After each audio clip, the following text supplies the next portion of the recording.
We weren't on the hard camera yet. So, welcome everyone. Episode 27, Menace and the Man. Episode 27, Menace and the Man. Dennis the Menace Bermudez. That's me. Stan the Man here. Yep, that's you. What do you want to do today, Dennis? What we try to do every day, Stan. Try and take over the world. Try and take over the world. I like that. Did you watch Pinky and the Brain growing up? No, but I know the song. What? I know the song. Pinky I didn't watch and the Brain. Brain. I remember that shit. It is not letting me view what we are doing here. But it is saying that it's recording, so. What do you mean? Go to, because press that little icon up there. Which one? This one. I clicked that. Go to channel. That's you watching, my dude. That's you watching live. Oh, there you go. We're live on Twitch. We were going to open the show with Justin Gaethje, but I don't think Justin Gaethje responds to text messages, so let's just give him a call and see what happens. Yeah, run it. So right now, in the title, well, if we get him on, then we put that in the title. I don't even have anything. Hello? Justin? Yep. Oh, give me 1 second. We're working with some technical difficulties here. Yeah, a bunch of rookies over here. Can you hear me now? Yep. Oh, there we go. Justin Gaethje, welcome to Menace and the Man. What's up, boys? What's up, dude? The most violent lightweight in the game, right? Fuck, I just have so much fun. I had the most fun out of everybody, probably. Have you heard anything? They got anything booked for you now? No, I haven't heard anything. What, are you just waiting for the winner of that Cowboy Iaquinta fight? I hope not. Oh, why, you think you're going above that? Fucking shoot for the stars or shoot for the moon or wherever the fuck the saying is. Oh, I like that. So what did we catch you in the middle of? Nothing. Just chilling. Ooh, we like that. So we got you for a little bit. Yeah, we going bro sesh right now, dude. Have you ever met Dennis before? I think in passing. I don't know. I don't think so. No, we've never officially touched hands. No, yeah, maybe we've been in the same area, but I don't think I've ever been introduced to him. Yeah. Oh, so this is the first time you guys are having, or second time you guys are having a conversation. Yeah. I'm really feeling something between him and I. Are you? Yeah. Why? Because you guys are both like go after it fighters. Well, I mean, him a little more than me, but. He's got a little more power than you. You're pretty violent, dude. Yeah, he's stronger. Yeah. You were a pretty violent, dude. I just like getting punched maybe a little bit more. Yeah. Menace liked getting hit too. Hang on, no chance do I like getting hit. You didn't like it, but I fucking accept it like a champion, but and I don't shy away from it. It doesn't change the game plan. That's like even your last fight, Menace. Have you ever watched Menace fight before? Oh yeah, absolutely. Your last one, when the guy dropped you, that's when I sat back and was like, oh, he's probably gonna win this, because you have like 6 fights where it was like he got dropped in the first round, and then the guy kind of, if you don't finish Menace, he's going to come back that second and third round and own the dude. Yeah. So, Gaethje, before you got in the UFC, you fought, what's the guy? We had him on the show. I'm drawing a blank right now. The dude with the... Nick Newell. Nick Newell with the one arm. Yeah. What were your thoughts going into that fight? That was a tough one, man. I was pretty emotional, like the whole camp, just because I didn't necessarily want to beat him up, but I knew what I would do once I was in there. Right. So... Because it was hard, but man, once the fight started, fuck, it was game on. That dude's tough. He's 14-1 for a reason. Yeah, because he tried out for the Ultimate Fighter, the 155s, I think season 12, the same season I did, and I remember seeing him around the hotel and stuff like that. I'm like, yo, like word on the street, this dude's badass. But the thing is, if I lose to a guy that only has one arm, then I should retire. But the thing is, it's like. He doesn't put a glove on that arm, right? It's like you're getting hit with a bone. No. It's an elbow. Yeah, it's an elbow. We talked about it when you had him on the show. He hit the guy with the spinning back nub at one point, like caught him clean. Yeah, it's an elbow. But that's a tough one, man. Like, I mean, like, Yo, Justin, You're allowed to elbow him. Yeah, my dad is fucking, he gives it to you straight. So if I lost to a guy that had half of an arm, he'd be like, Dennis, are you fucking kidding me? Like, you suck. I'd be like, shit. It's like losing to like a girl. Oh, like, if you watch him, though, hey. he's a fucking killer. I know that. I know as that. Much as it's easy to say that, it's not true. With him, I know. Like, well, the thing is, and probably on the bigger scale, it's probably true. But do you think he's at an advantage or disadvantage? He's still fighting, dude. Oh, definitely. I mean, it's not an advantage. It's a small advantage in certain circumstances, right? But it's mostly a disadvantage. It's situational. When he locks in, the Darce choke, there's no arm. There's no hand to grab. Yeah. Oh. There's no hand to fight. And that's also, what, one theory is maybe he has a you little let more him grab muscle. your neck. Oh, if he had his arm, he'd be a 170 pounder. Yeah. So at 155, he's a little bigger. Yeah, that's what I was saying. He's big. Well, he's got pretty skinny legs. He's strong as shit. He's lanky. He's lankier than he appears. Yeah. When you see him, he's like. No, hang on. I don't want you guys to get confused. I'm a big Nick Newell fan. I think he's pretty dope. I think he's got a great story. Everything. But the thing is, like, I ran it through my head, like earlier in my career, and I was like, man, I would feel like a real. He might be trying to pull you out of retirement here pretty soon. Yeah, that's the route we're going. So he's a fan of the show. We've had him on before. We're gonna have Nick on again. I know he just booked a fight. I think he's fighting CES May 31st. Yeah. Yep. But let's get back to Justin Gaethje. You just that vicious knockout of James Vick, and then you smoked Edson Barboza in that next one. So what's next? You thinking Khabib? Like, do you think you're gonna get the winner of maybe Khabib, Dustin Poirier? I got to put myself in position to fight the winner of that, and the only way to do that is to fight. The 100% sure way is through Conor, and then another good route is through Tony. So I want Tony or Conor. Oh, Tony, you said. Yeah. They're both ranked ahead of me in the rankings. So I mean, if they're not gonna fight, I don't know. They're not gonna take him out of the rankings, but I don't know. I feel like you're that guy because of the way you fight. They'll give you the title shot. Like, they'll skip some other guys. Like, I think they would put that on. You don't think that? Yeah, no, I think so. He's very marketable. Very marketable, and just his style. I think so, but I think by September 7th, like, Conor can jump in whenever he wants. He can fight anybody. He could jump in and fight the winner of Cowboy and Al, then win, and he would get a title shot. Conor's not looking at you to come back to fight. I wouldn't think. Well, I think he has to. You think the road back for Conor is through Justin Gaethje? I think that's the right way to do it. Mm-hmm. Right, because didn't you say you want to fight in Ireland, right, against him? That would be awesome. I just need that chaos in my life, but I don't think that's actually possible. But that would be awesome. I want to do that. I want to do Khabib in Russia. Can you imagine? Yeah. So that hypes you up, man, right? As long as I can remember, it will be an awesome memory. Yeah, you would rather fight in someone else's hometown than your own. Oh yeah. Yeah. I want to travel. I remember free trips on the UFC across the ocean. I'm in.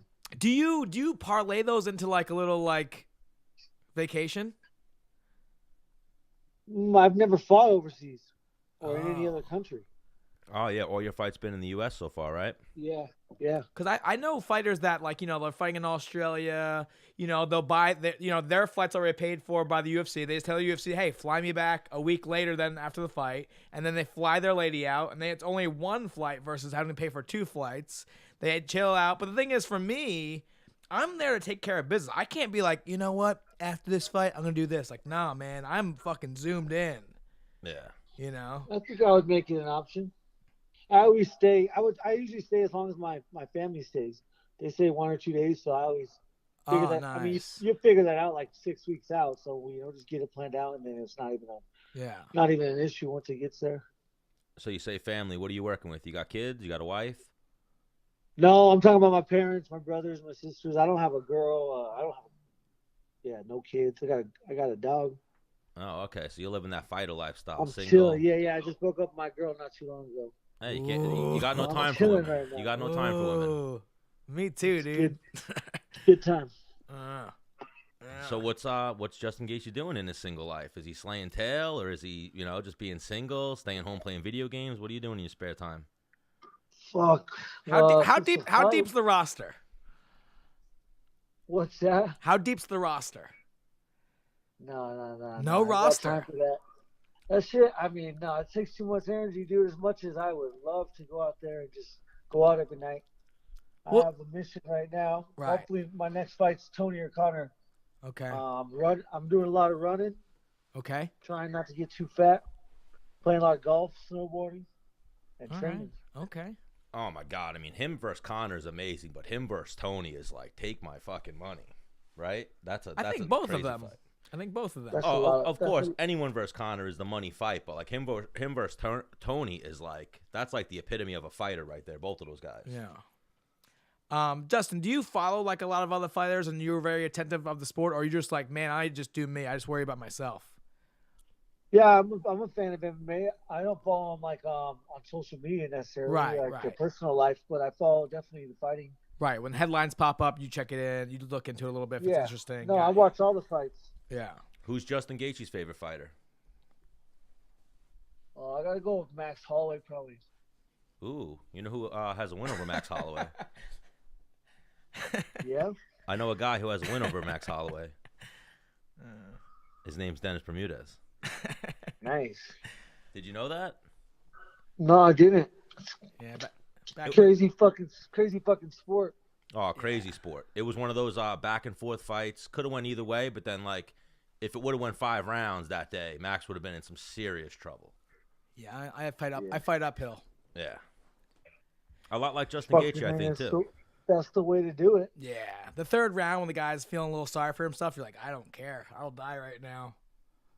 Now, Yeah, someone's got to go. now, you grew up in Colorado? No, I grew up in Arizona, in a small town in like southeastern Arizona, So Safford. Colorado's a lot colder than Arizona, right, man? Yeah, I love it. I love the seasons. Oh, right. You didn't get that in Arizona. No, we don't have seasons. Now, are you at altitude in Colorado? Yeah, I mean, I'm in Denver, so we're a mile high, 5280. Now, what's Arizona? Arizona's not. Is that? Oh, where I elevated? live, I mean, northern Arizona's got. I mean, that's where the Rockies run down, with Arizona. But where I live, it's like 1800. All right, so not much. And then my homie Pat was out there training for a little bit with you, right? Pat Cummings? Yeah, he was here for like a year. Yeah. And then what he went there with that who's that like wrestling coach he kind of Neil Melanson? Neil, right? Neil. And Yeah. then Neil rolled Yep. so Catch Pat wrestler. yeah. Why, you work with Neil Melanson as well? Me? Yeah. No, he came out here and he was one of the coaches at one of the gyms I worked out at. You work with Pat Trevor. was there. You work with Whitman, Yeah, I right? work with Trevor. Trevor for striking, and then my coach Ben Charrington for wrestling. And I train at the Elevation Fight Team here in Denver. Oh, nice. And now you're getting some working with Rose Namajunas as well, right? I saw that one video where you were sparring her and like you weren't looking forward to it, or a clip of something. I saw that somewhere. Yeah, that was my first workout since my fight. Now, are you hitting her, or are you just a moving body and kind of a punching bag for her? I'm there to I'm there to push her, man.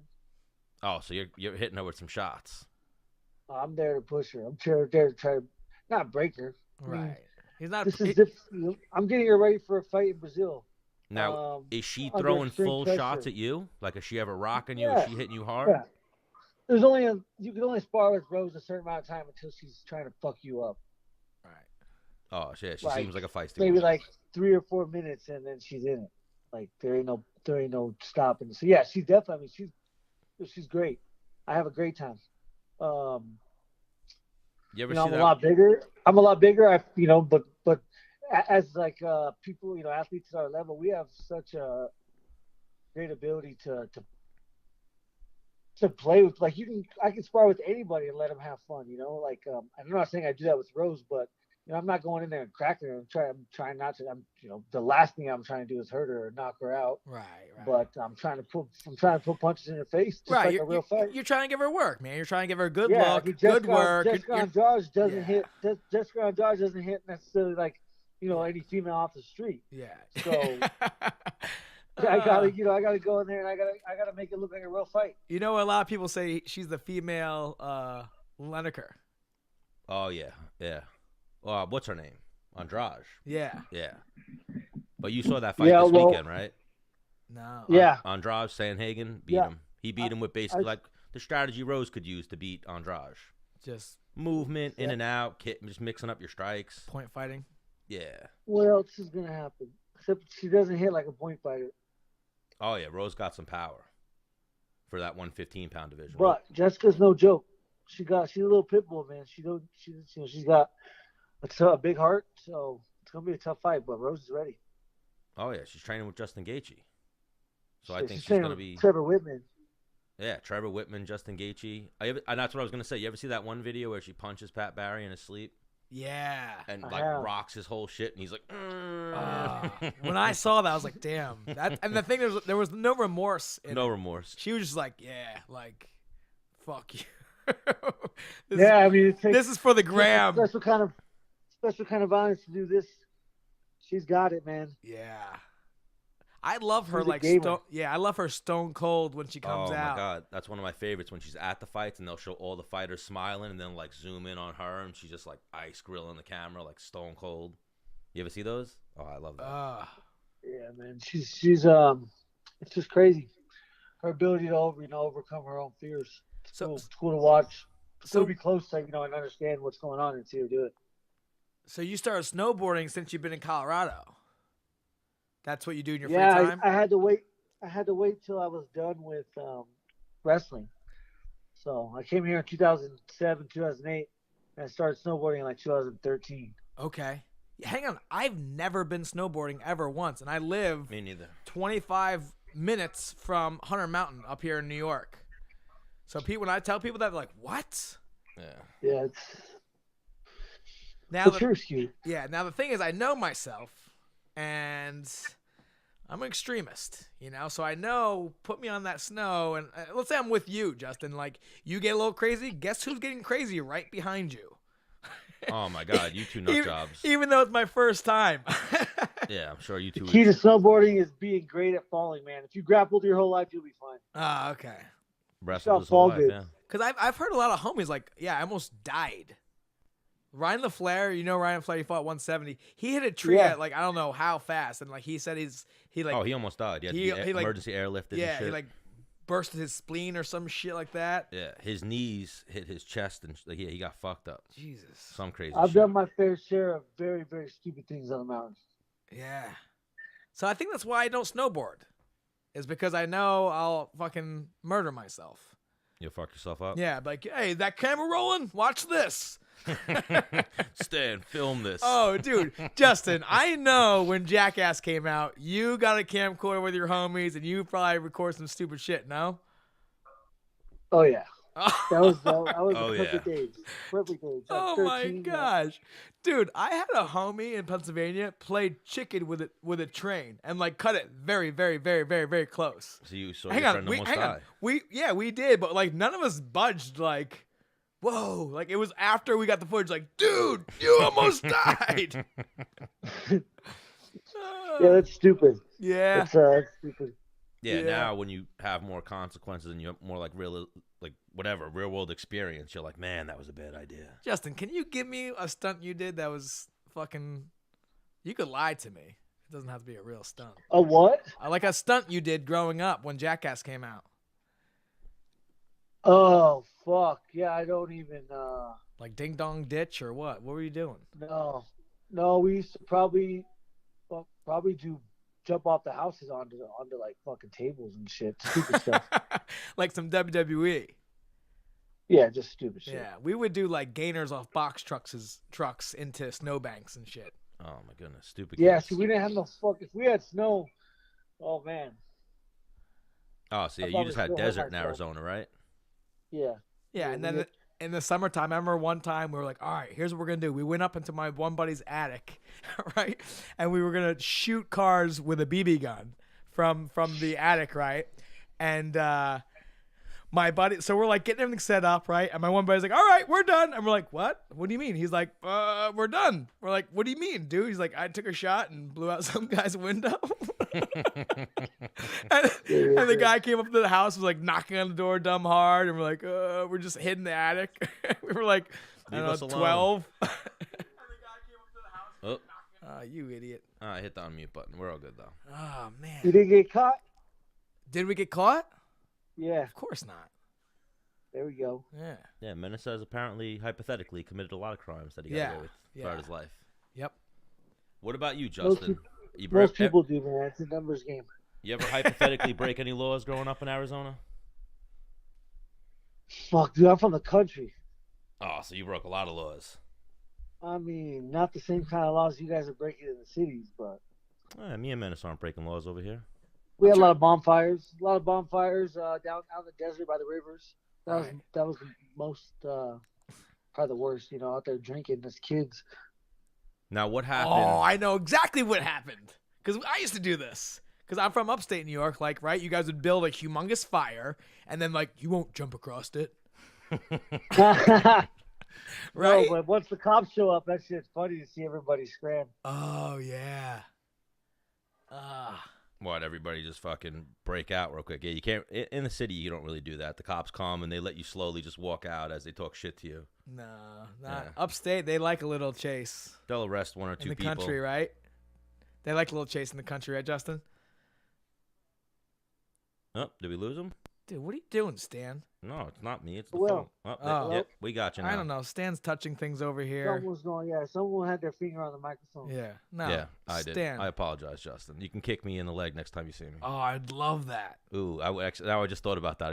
I just had some flashes in my head. Never mind. Yeah. Justin. You can kick Dennis. Well, no, Justin has one of the best kicks in the weight class. Right up there with Dennis Bermudez. He's got some hard leg kicks. Well, I'm a different way. The whole UFC, my friend. Full UFC, yeah. I would hang on for video. I would definitely let him kick me once.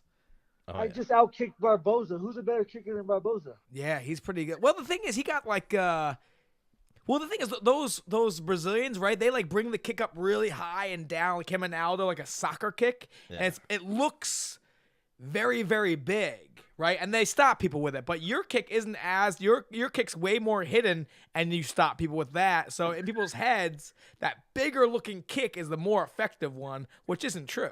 Yeah. Yeah, no, my focus is on when I kick. I really make sure that their weight's on it. All the way on it or all the way. Right. They can't check. Right. Not often are you going to check my kicks. Yeah. Yeah. I start. Not often. Yeah. Just get him moving backwards and then fucking throw that sucker at the end of the combo. I like throwing out their jab. Ooh, there's a lot of weight on that foot. A lot of weight. There's no way they're checking it. Yeah. And their whole leg's gonna absorb the entire energy and below the knee, right? That was my first time I've ever kicked below the knee. Dude, game changer. Every other time I've ever kicked. From now on, I'll never kick above the knee. Oh my gosh. Because even when you're sparring with people with shin pads on, right, and you get kicked below the knee, you're like, dude, what the fuck? Like this, I can't step on this correctly. I don't do that in sparring. Well, so we would spar against the Tire Showman guys. We would go to Jersey, and they would come. So it was almost like team versus team. Yeah, full, let's work, but let's fuck each other up. You know what I mean? This is for keeps. Fun. Yeah. Yeah. I want to do some sparring like that. Yeah. So. And it was, afterwards, pat each other on the back, good shit. Go over some shit oh, man, you were doing that. How'd you do that? But, when we were actually there and touched gloves, all right, we're trying to sleep each other. Or, stop the guy from moving, So, and Jimmy Rivera is actually super good at that low calf kick. And I think that's who I actually kind of stole it from a little bit. Yeah, no, it's super effective. It's impossible to check. Yeah. And you could throw it from much further away. Because you're at a way safer distance, and you can't check it. If you check it, if you lift your leg up, all they do is kick your ankle away. There's no checking it. Because I think, after I fought Jeremy Stevens, my shin was fractured. You broke your foot. Yeah. The outside bone. That kick is crazy effective. Yeah, and I would like to say that's because he kicked it. From his low kicks. Yeah, because he threw a bunch of them. Yeah. I usually have a little more pep in my step, and he stopped that pretty quickly. And I used that on Clay Guida. I was hitting him low, and it was, affecting his bounce too. Yeah, I fucked a lot of people up with the high, on right above the knee on, where the hamstring or whatever quad attaches to the knee. That's where I would usually aim, and that's effective and it stops people. But this the low calf kick is extremely effective. Oh my gosh! And you don't have to throw it super hard. You just the only way for them for it not to be effective is them to literally commit 1,000% to a shot, and you have to allow them to beat you there. or they get out of the way. And if they get out of the way, you're in no danger. Yeah. So they're fucked. Now, Justin Gaethje, So am how? I, though, because they can kick me there, too. Barboza started doing the same thing, and they're like, I've never been kicked or kicked somebody there, and it's crazy effective. How developed are your shins? Like when, Oh. for example, like I've kicked dudes in the knee, and I'm like, fuck. Yeah, it really just depends on the setting at all times, you know, like how much adrenaline's running through your body. Yeah. If adrenaline's running through your body, you ain't gonna feel anything. But Right. if I'm just messing around at home and I try to kick my buddy when he's not looking, and then I accidentally kick his knee, that shit hurts. Oh, dude, that's my favorite thing to do at a bar is just leg kick my buddy that's not looking dumb hard in the thigh. And then they look at you like, dude, what the fuck? But there's nothing they can do about it because what are they going to do? Beat me up? No, we have problems. Ah. Are you that friend in your crowd too, Jason? Justin, that likes to just leg kick his friends and I bully his like buddies? I like it when they look. I like it when they're looking at me so I can see the fear in their eyes. Oh, Yeah. well, hang on. You're bigger than I like me. that. I like that. Well, But no, I hang let on. 'em, They I can let 'em- move. I just I put always let them hit me first. I'll sucker them, I'll pull them in to hit me, and then they're in it. hang on. I'm talking about at a bar. You just like, hey, dude, go ahead, lay it in there. Good. Yeah, I just nice and easy. Just how like the shin bone, just like you just tap it right to the nice meat of the thigh, and it hurts them so I've bad. done my fair. I've certainly done my fair share of that. Ugh. One of the things that I love about Justin Gaethje is like, you don't know he's a wrestler unless you Google him. Like even if you watch his World Series of Fighting fights, his whole career, I don't think I've ever seen him wrestle. Yeah. He just throws down every fight. I wrestle a lot. Do you in MMA fights? When? Which fights? Every fight in the clinch. A type of wrestling, I guess. Yeah, hand fighting. Yeah. I'm just hand fighting and throwing punches at the same time. Shifting my weight, push pull game. The same thing that wrestling is. The base, the foundation of wrestling is push pull. If I push you, you push back. If I pull, you're gonna pull back, and that's the game I play the whole time. From reaction to reaction. That's your game as well, right? Oh, well, I mean, I'm pulling on a guy to get them fucking tired and use more energy than I'm using. And I have a better gas tank, so in the third round, I just really... You're not just pulling, you're pushing and pulling. If he's right. you push, get him on his heels, and then you pull him, you get him on his toes. Yeah. Back and forth. Yeah. I think a lot of people, like, when they're fighting, they have this, like, okay, like, we're boxing now. Like, dude, it's a fucking fight. Grab their hands... Get in there, grab their wrist, stop them from hitting. Like, if you're holding two guys' wrists, like, he can't hit you. No, definitely.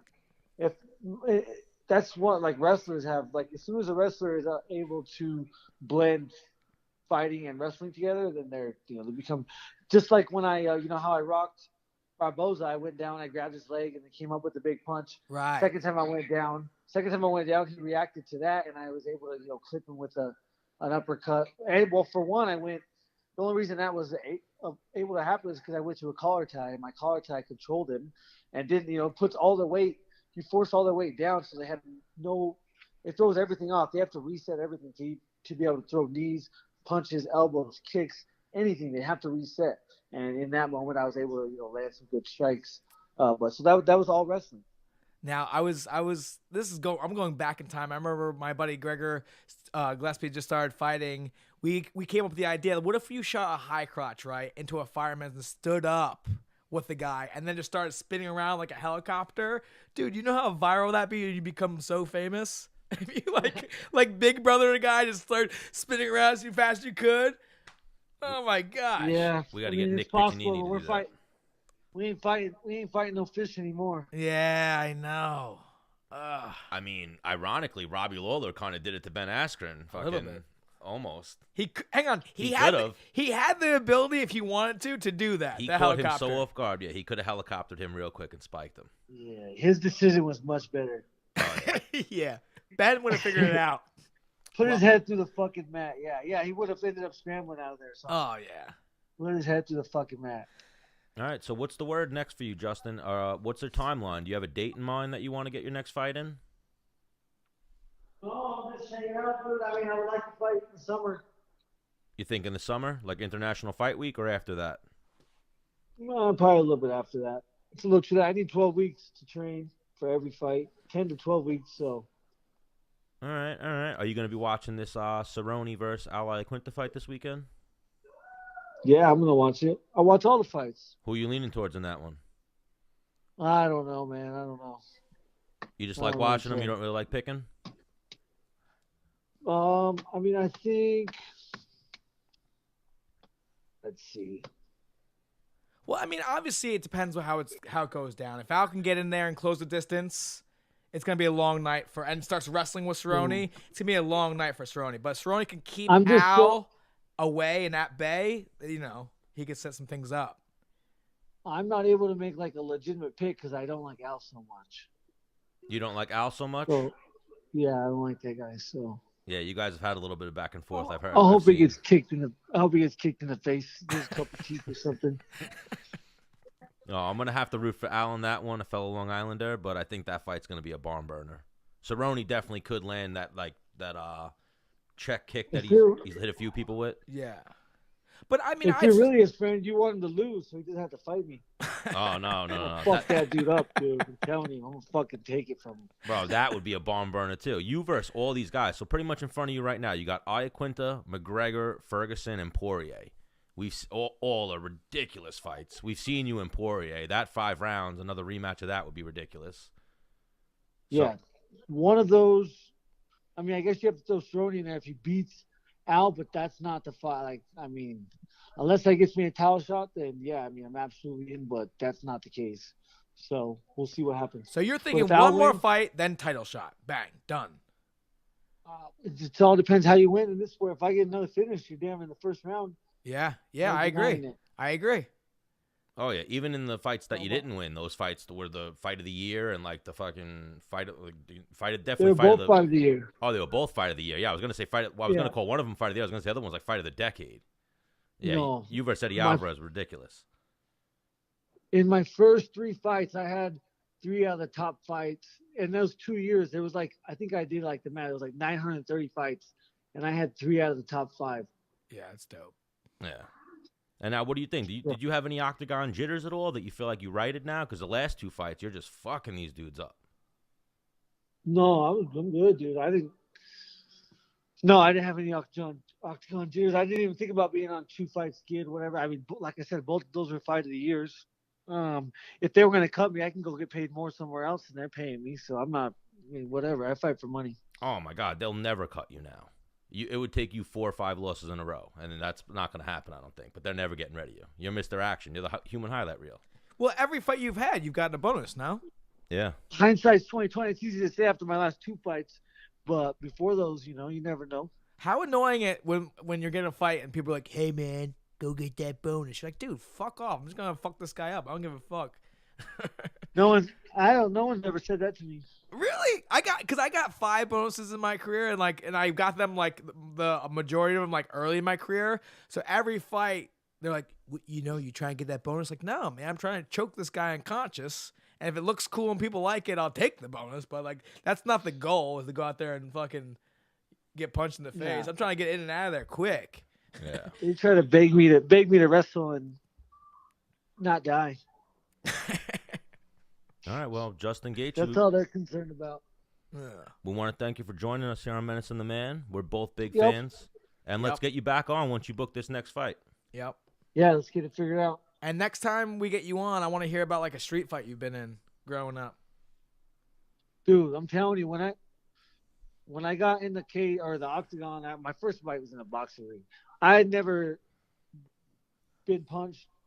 I punched like 3 people in like huge brawls. Right. But never a one-on-one street fight. I have a twin brother. We fought plenty, but yeah, I want those. I want those. I had no idea if I could fight. Yeah, once we get you on, I want that next time. All right, boys. All right. You have a good night. All right, you're the man, dude.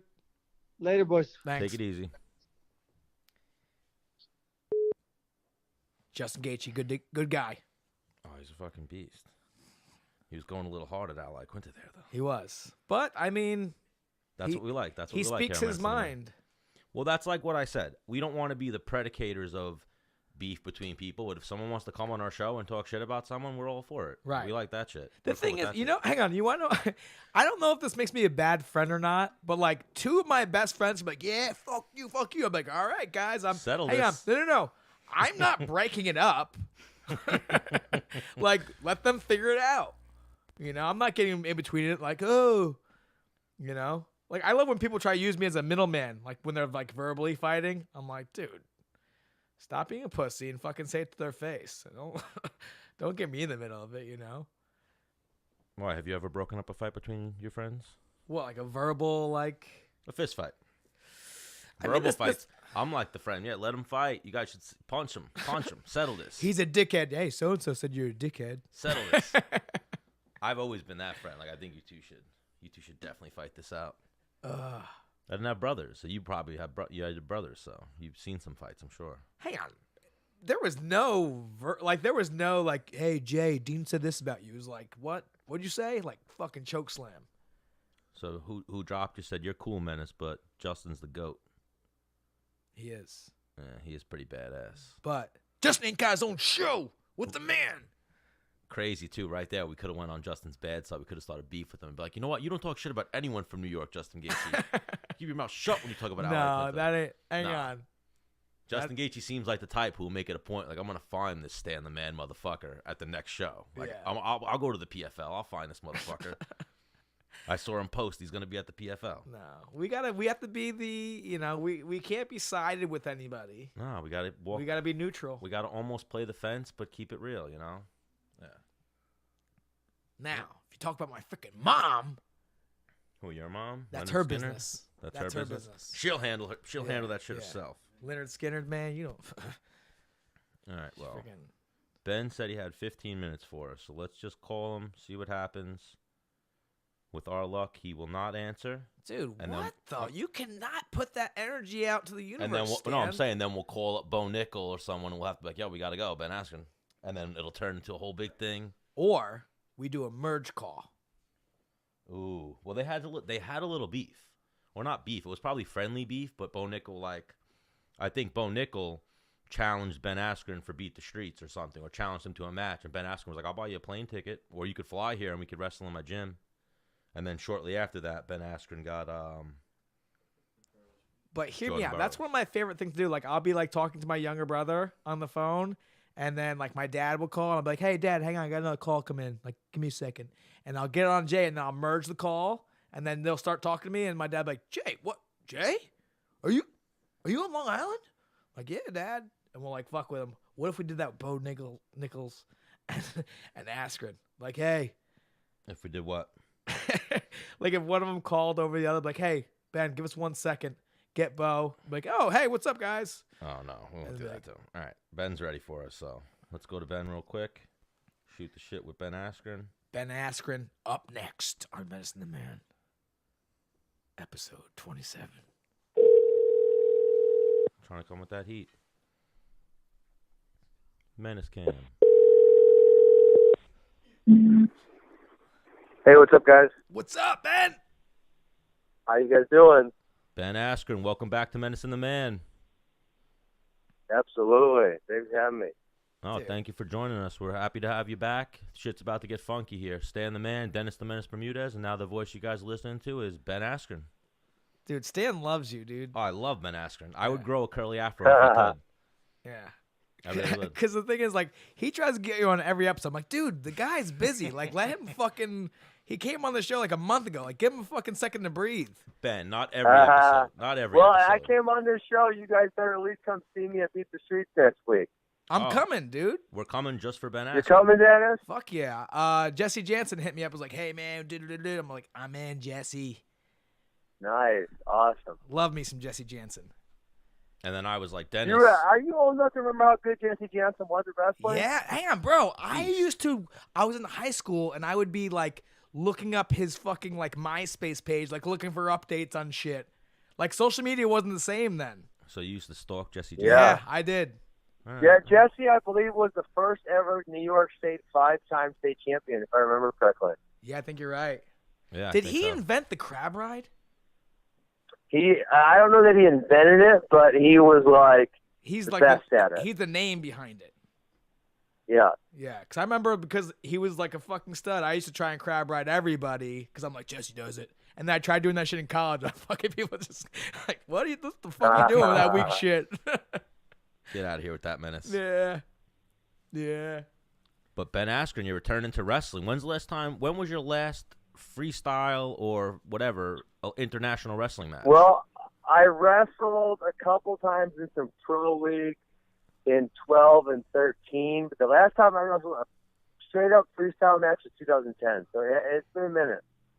So I mean, this was your idea, right? Like, hey, let's scrap. No, actually, Jesse texted me because the idea behind this year's Beat the Streets is that it was going to be NCAA champions versus world team members. Okay. And a bunch of them, they couldn't get the matches together for whatever reason. So they reached out and said, hey, would you wrestle Jordan? And I said, yeah, of course I would. And then, so we had to finagle the weights a little bit. We made it work. What is the weight class? I got it all the way up to 79 kilograms, which is like 174 and a few tenths pounds. Okay. So that's a little lighter than I would like, but, yeah. he wrestled 74 kilograms, so he's moving up a little bit. Right. Well, I mean, it's a win-win for you all day. This is like, because it's a win-win for you all day, this match. Yeah, I mean, unless I get totally embarrassed, that would be very good. But, I realize that Jordan's the best in the world, and I haven't done this for 9 years. That being said, I've been doing this my whole life. Right. And so I can get in there and scrap, and there's some positions I can get to that I'm really good at, that I could score some points. And so that's what I'm going to try to do. Yeah, because the thing is, like, when I look at the match, he's vanilla, but like he's the greatest at it. Where you like, how do you train for you? And we talked about this last time, and so it's like a sketchy move on his part to like put the Burroughs brand on the line, because I mean, you don't give a fuck, and that's also another danger thing is you don't care. You'll do the craziest shit that he's never seen in his life, and it could go in your favor, and he gets tech fault. Yeah.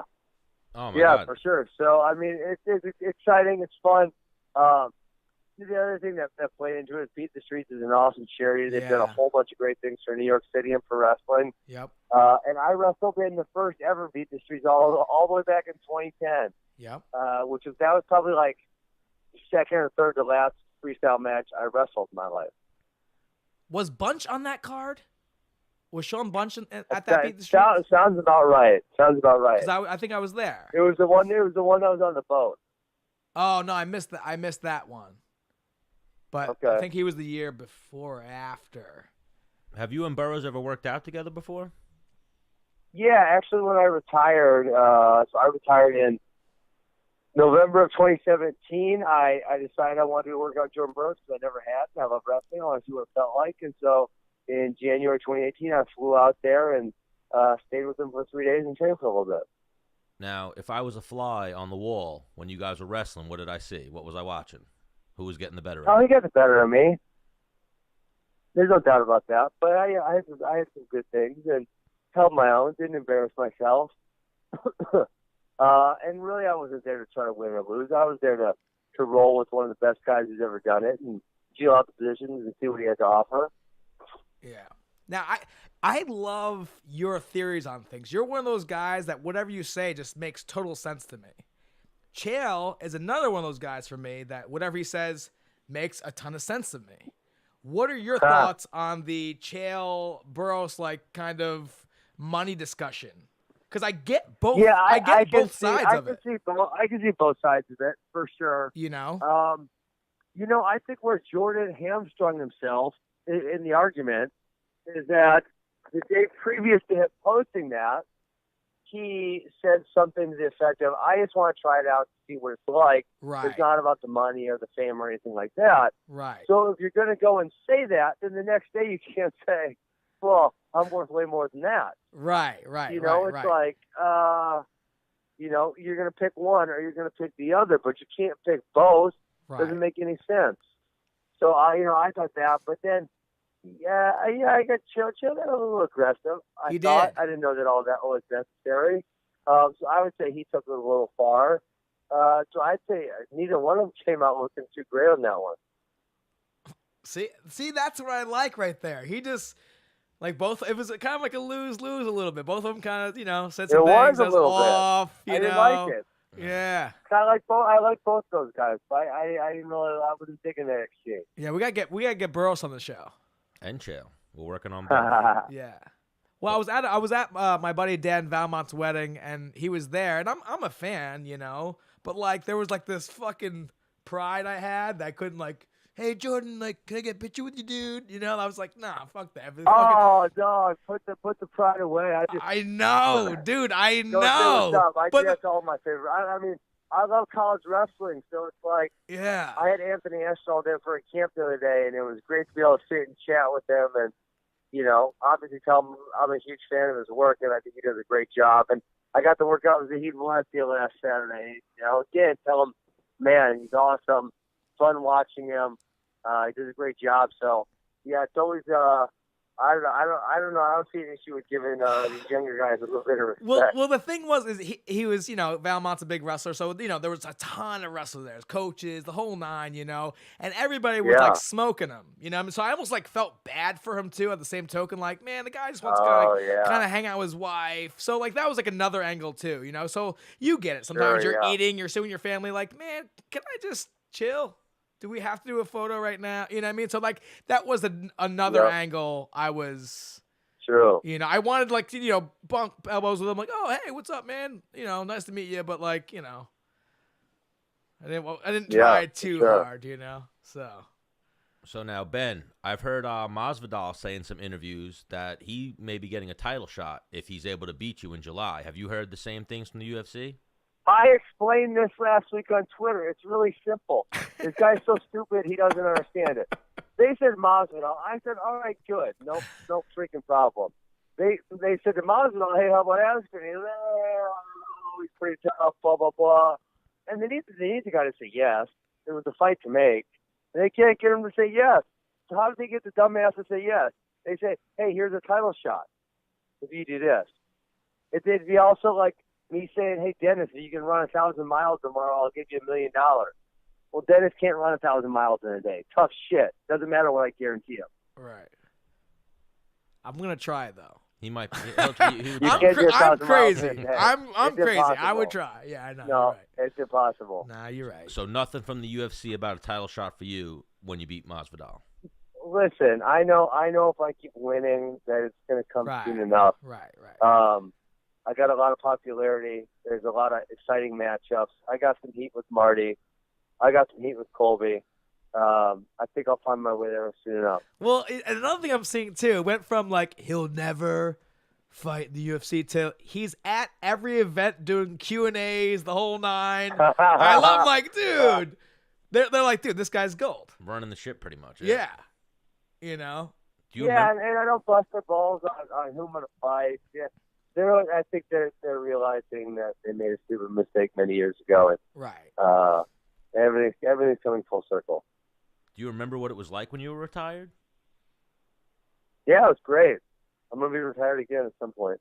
Yeah, like that. You just had that short-lived retirement, and it was like you said you were only coming out for GSP, and then they just came out with this whole other, nope, we'll just give you the whole roster of welterweights. Yeah, who knows? I might get GSP in the end anyways. GSP's not coming back for you. That's a horrible fight for him. You think? Don't. I know some stuff. Don't test me. Oh, he would never come back for you. Well, hang on. You're wrong. The guy, hang on. Money talks, my friend. Oh no, Dennis, you tell him he's wrong and be done with it. Oh, money talks, yes, but I think GSP, that's too tough of a fight for him. Hey, fatty, you're wrong. I think. Listen, I am just telling you. I'm telling you, you're not listening. I'm telling you, you're wrong. So you think GSP's coming back to fight Ben Askren? Yeah. What year? You got a year for me? Probably April next up. I always said April 2019, and I just didn't realize I was off by a year. So I'm going to beat up George in July. I'll probably get a title shot then, and then November, and then I'll get ESPN out of retirement in about April or May. All right. I like the way that sounds, wow. Ben. I like the positivity. Yeah. No, he knows.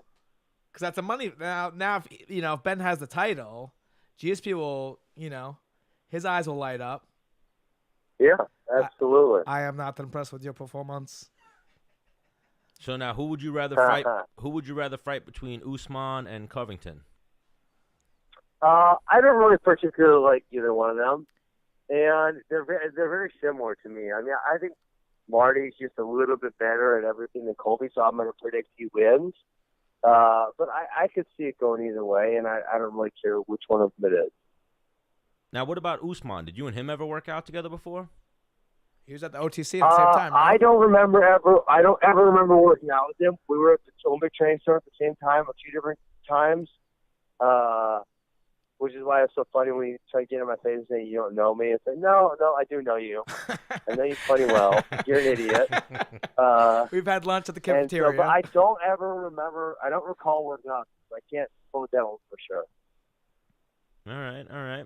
And now another fight on the welterweight, ladder right now coming up is that Kevin Lee might be jumping up, or he is jumping up, but he might jump the rankings if he beats Dos Anjos. Dos Anjos ranked number 3, so you think Kevin Lee beats Dos Anjos? Well, I wouldn't be shocked if he beat him, but I was kind of surprised they gave him such a high-ranked fight because it's not like he's coming up off a win. He just got beat fair and square by Iaquinta at lightweight, so how do you bump up a weight class and get someone who's super high ranked when you're coming off a loss? I don't get it, but I don't know. I guess I need someone for RDA. You do get smooth talking though. He's a Vegas guy. He's not bad. He's not bad with his tongue. Yeah, he's solid. He's a little bit more jacked than you, Ben. He doesn't have the dad bod going. He's got, he's got what Dana White likes. Dana White likes, the guys ripped up. Huh. What's wrong with this guy? Who, me? I'm just saying how Dana is. You know what I mean? Hey, you should see Stan's body. That thing's hairy. Why do you think I love Ben Askren? Because he lets me know that it's possible that I can fuck some people up. Hang on. So tell Ben about our workout yesterday. I got him off the couch, Ben. We went for there you go. one lap around the block. He looked like a fucking 75-year-old grandfather. Well, I actually have a broken leg, and I was told never to run again. Hang on. Ouch. Hang on. Stan, how long ago did you break your leg? 19 months ago. Oh, were you talking about your child? No, 2 years ago. But I was told I'm on my comeback. I was told never to run again. We're gonna get you going, Stan. I don't know if I'm gonna work out with you though. You're kind of a dick. Oh my gosh, you need it. I'll see if Gregor or Ben. Hey guys, I gotta run. I appreciate you guys having me, and I'll see you at Deep Streets next week. Absolutely, Ben. I'm gonna be there. All right, should I wear a singlet? No, don't embarrass yourself. I probably wouldn't do that if I were you. All right. I thought it'd be fun. See you later. All right, Take peace, it easy, Ben. I don't think he liked that you Oh, he definitely didn't. That you said it's the dad bod. I think that I had to back him up, Stan, by putting you down. You think? Yeah, I know. Oh, why you think I just perturbed Ben Askren? Yeah, I just let him know we're on the same team. Hang on, what if he comes out yoked for this fight, dude? He's gonna be at 174. He can make 165. He'd be yoked and shredded at 165. And why are you making it like I'm Ben? Bro, we started this interview with how big of a fan I am of Ben Askren. You ended it with, "Hey Ben, he's kind of giving you shit, right? Like turning me into Ben Askren's enemy." You did that to yourself. Did I? Yeah. Why? By saying Dana White? I was just giving the reason why Kevin Lee might be getting such a shot. He's a Vegas guy. He has the look. He's ripped up. Yeah, he could have left it there. Yeah, I guess I should have. Not like you, Ben. Not like you, Ben. Not like you and me, Ben. I said you and me. You can't. You can't put yourself in there. Hey, you're not on the same team. I had a girl pick me up this weekend saying I had a dad bod. So what are you talking about? It happens. Yeah. What do you want to say? What do you want me to say, man? It happens. So, no, you're also a complete stud. I am. But remember what a stud I used to be? I actually didn't hang out with you then. We'd only trained together. That was it. Yeah, but I had abs, or at least I was in better shape. That's why you're so into fat shaming me now, because you're used to me being skinny. I mean, in all reality, it's all I have on you. No, we went over. You don't have your glasses on right now. Where are those things? They're home. You're like, when Steve Urkel becomes that what was his name, like Jake Quan or something? Oh, Stefan. That's like you, dude. I'm like Stefan. Well, without your glasses, yeah. Like you had like the swag and everything like that. Did you watch what was it? Family Matters. Family Matters, yeah. Yeah, I did. Steve Urkel. I watched TGI Friday. I did. I tell you what, I would break shit and then like, and like that shit did not fly my dad. Like, yeah, you did. So who should we go first, Ant? Nick, Bo's ready. Bryce is ready. I would hit up.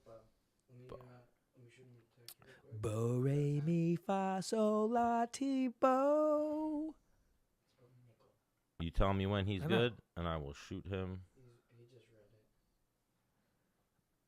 Bo Nickal. We're trying to get Bo Nickal next. He just won the U.S. Open in Las Vegas. I knew we were short for time on Ben. That's why I was just trying to get things in, like bam, bam, bam. Yeah.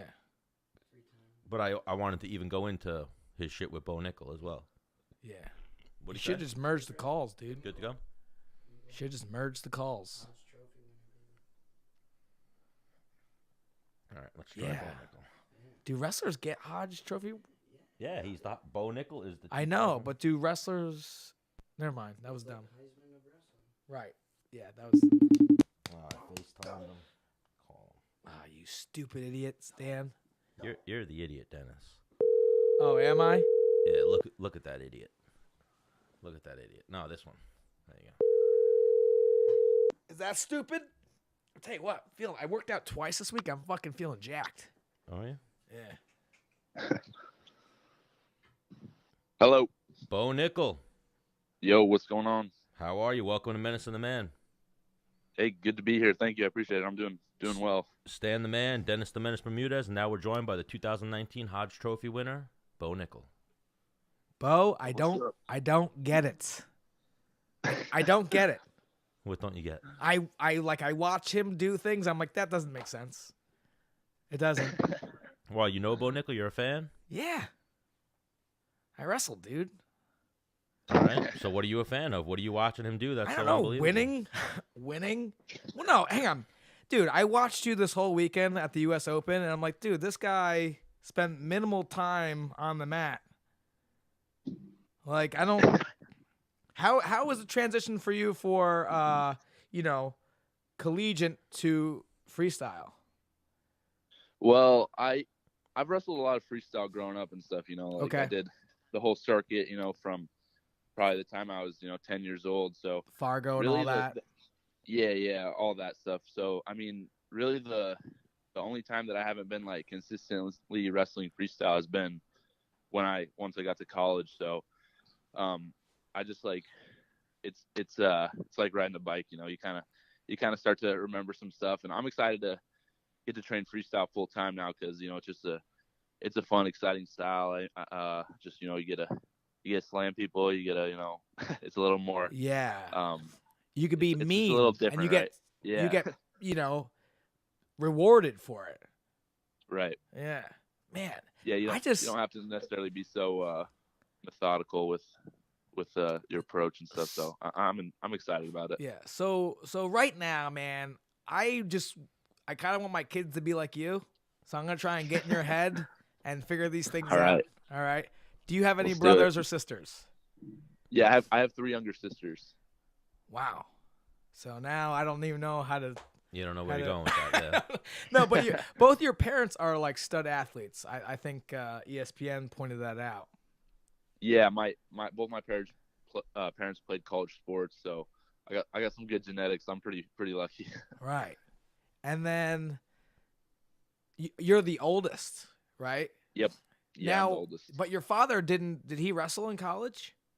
So he played football at a small school in college. He originally went to school to wrestle and play football, but he was weighing like 220, and they wanted him cutting a lot of weight, and he was like, "Nah, I'm good." Right. So he just played football. So I mean, how much time? I'm trying to again. I need my kids to be studs. Right. Just because I'm a winner and I need them to win too. But like, sure. what? I mean, did you and your father spend a lot of time together? Well, you're the only boy. Like, were you a mama's boy, or did you more toward your father? Mm-hmm.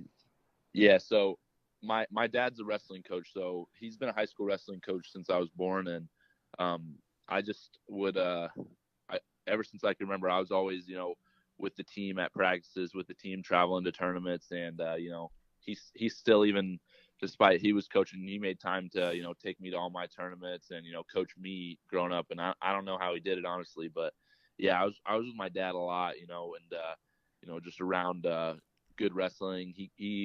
He's won, I don't even know how many state titles in wrestling, and coached and a lot of individual state champions and guys that went on to wrestle. Because you're from Texas, right? Stuff, so. Yeah, so I was in Texas from the 8th grade through my senior year, so that's where I call home. But okay, my family kind of moved all over. We were all over the place. Now, correct me if I'm wrong.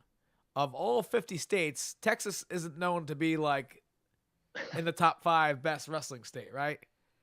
Yeah, no, it's definitely wrestling's growing on Texas. It's only been a state sanctioned sport for like 20 years now, so okay, it's pretty young, and if you look at Pennsylvania, there's been high school state championships in Pennsylvania for close to like 100 years, so it's a young sport. And you see, this year I think we had me and Jack Mueller, so two Division I finalists. I mean, that's definitely a big improvement from where the state used to be. And, you see more and more good wrestlers come out of the state, so it's not known for wrestling, but it's definitely growing. When did you start wrestling? So I started when I was 5, so it was just kind of like a family thing. My grandpa actually wrestled in college and coached wrestling as well, so it was kind of just always like going to be, I think. So what's your stance on that? Because I see parents get their kids in young, and then by the time they get to college, they're kind of burnt out. Or for example, like I started wrestling when I was in 7th grade, and I feel like I didn't get enough of it. Still. Yeah.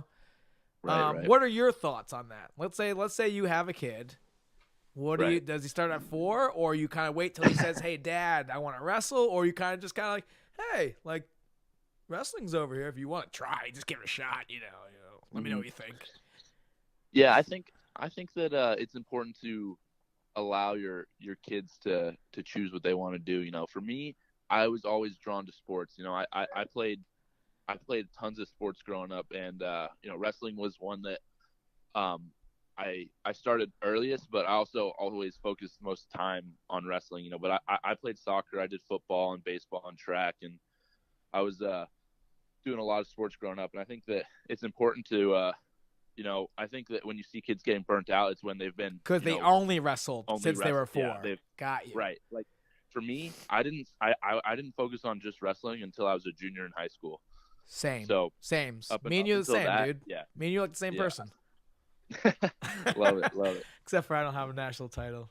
3 of them. Yeah. So now it's all good. Yeah. The Hodge Trophy being like the Heisman, that's got to be like something that like people almost like, that's like rarer than a national championship, right?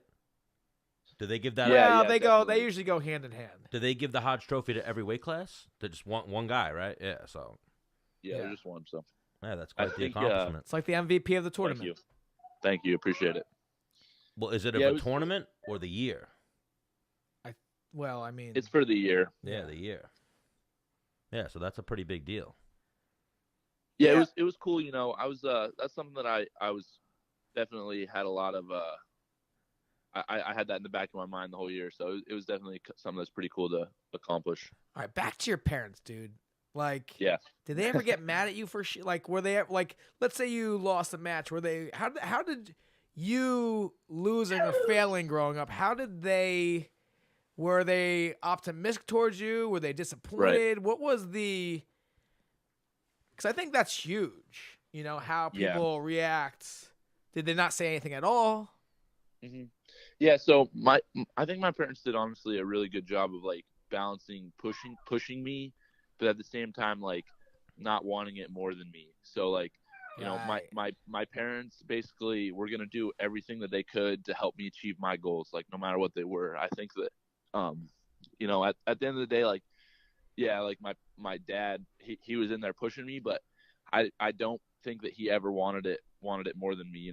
He was the type of parent that was like, hey, like he would always ask me like, do you want to wrestle at this tournament? Like, do you want to do this? Is this something that you want? And he was never like, just like, we're doing this. And, after losses, he was I think he was hard on me for the right things, things like that I could control, like my attitude and my effort.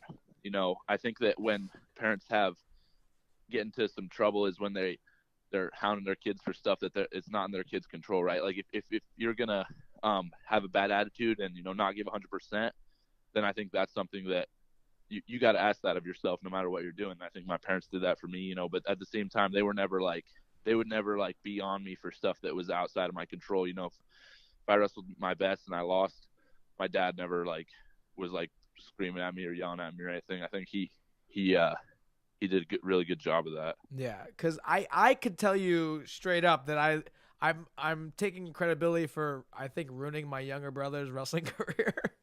Because so we were on the same team. I was a senior. He was in ninth grade. And Okay. I wanted him to be better than me. Right. But he wasn't putting the same effort that I was, So he would come off the mat and beat a guy, and I'd be like, Jay, you fucking kidding me, dude?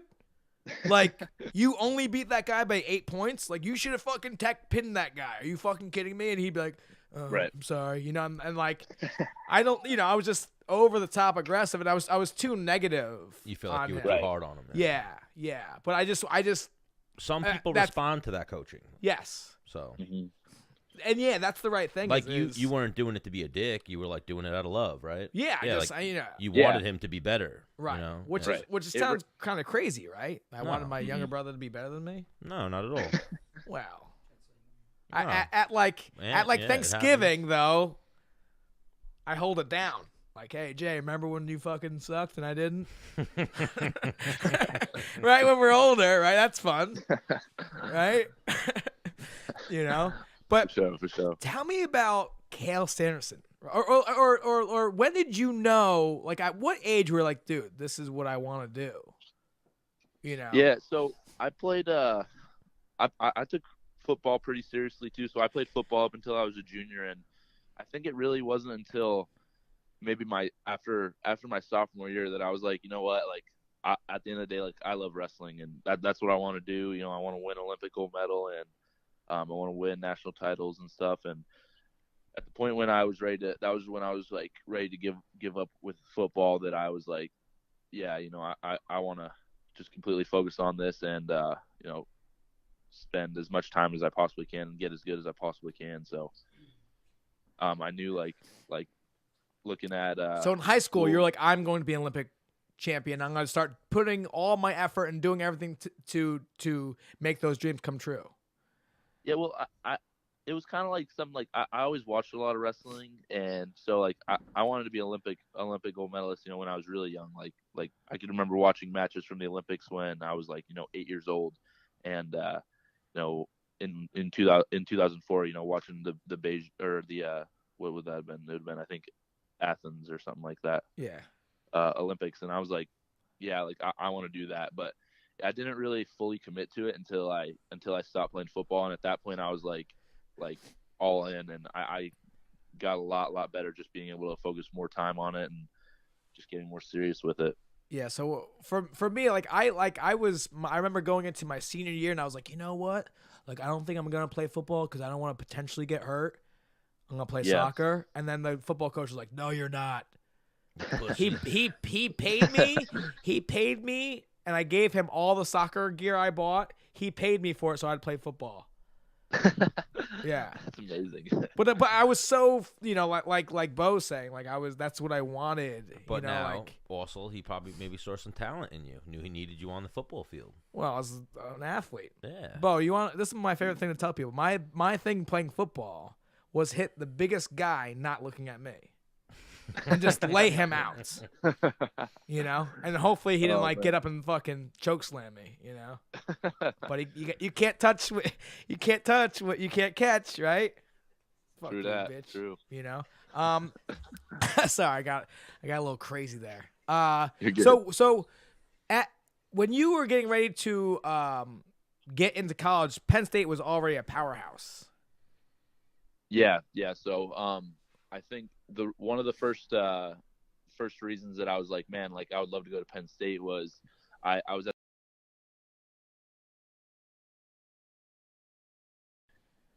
65, 74, 84, 97. All their weights were national finalists. You had David Taylor, Ed Ruth, Matt Brown, Quentin Wright, and just like I was like, man, like that would be an amazing place to train. So that was like one of my first initial thoughts on like what schools I wanted to go to. Just the training environment. Right. And now it was okay, so just your training partners. So you didn't have to really be sold to go to Penn State. I mean, I feel like who was in the running? How long Sanderson been there? A while, right? Yeah. He's been there since 2009, maybe. I think that's a deal sealer right there, right? Yeah, for sure. That was huge. I mean, he was my favorite wrestler to watch growing up and stuff. But other schools I was looking at. I looked at Ohio State. I looked at Oklahoma State. I liked University of Virginia as well. But I knew like that after I visited Penn State, I was like, this is where I want to be, and it was very, very clear to me that's where I wanted to be, and I was just sure about that, and just since then, I feel like every year that goes by, and every all the different moments that we've had, to just like confirm that more and more to me, and I'm just really, really grateful to have gone through that program, and not only just gone through the program, but like have the opportunity to continue and stay and train at the Nittany Lion Wrestling Club. It's an incredible environment. You can count up, I don't even know how many national champions and world medalists, Olympic medalists and gold medalists that we have like in our room, but it's insane. I watch it. I'm like, this isn't fair. Yeah. It's like, it's wild. It's not fair. And one thing that I heard that Cael does that I've never heard anybody out of the wrestling room is, when you guys are drilling, you guys finish every single shot you take. There's no in easy and like, okay, I'm just warming up. No, every shot they take is to a complete finish. Mm-hmm.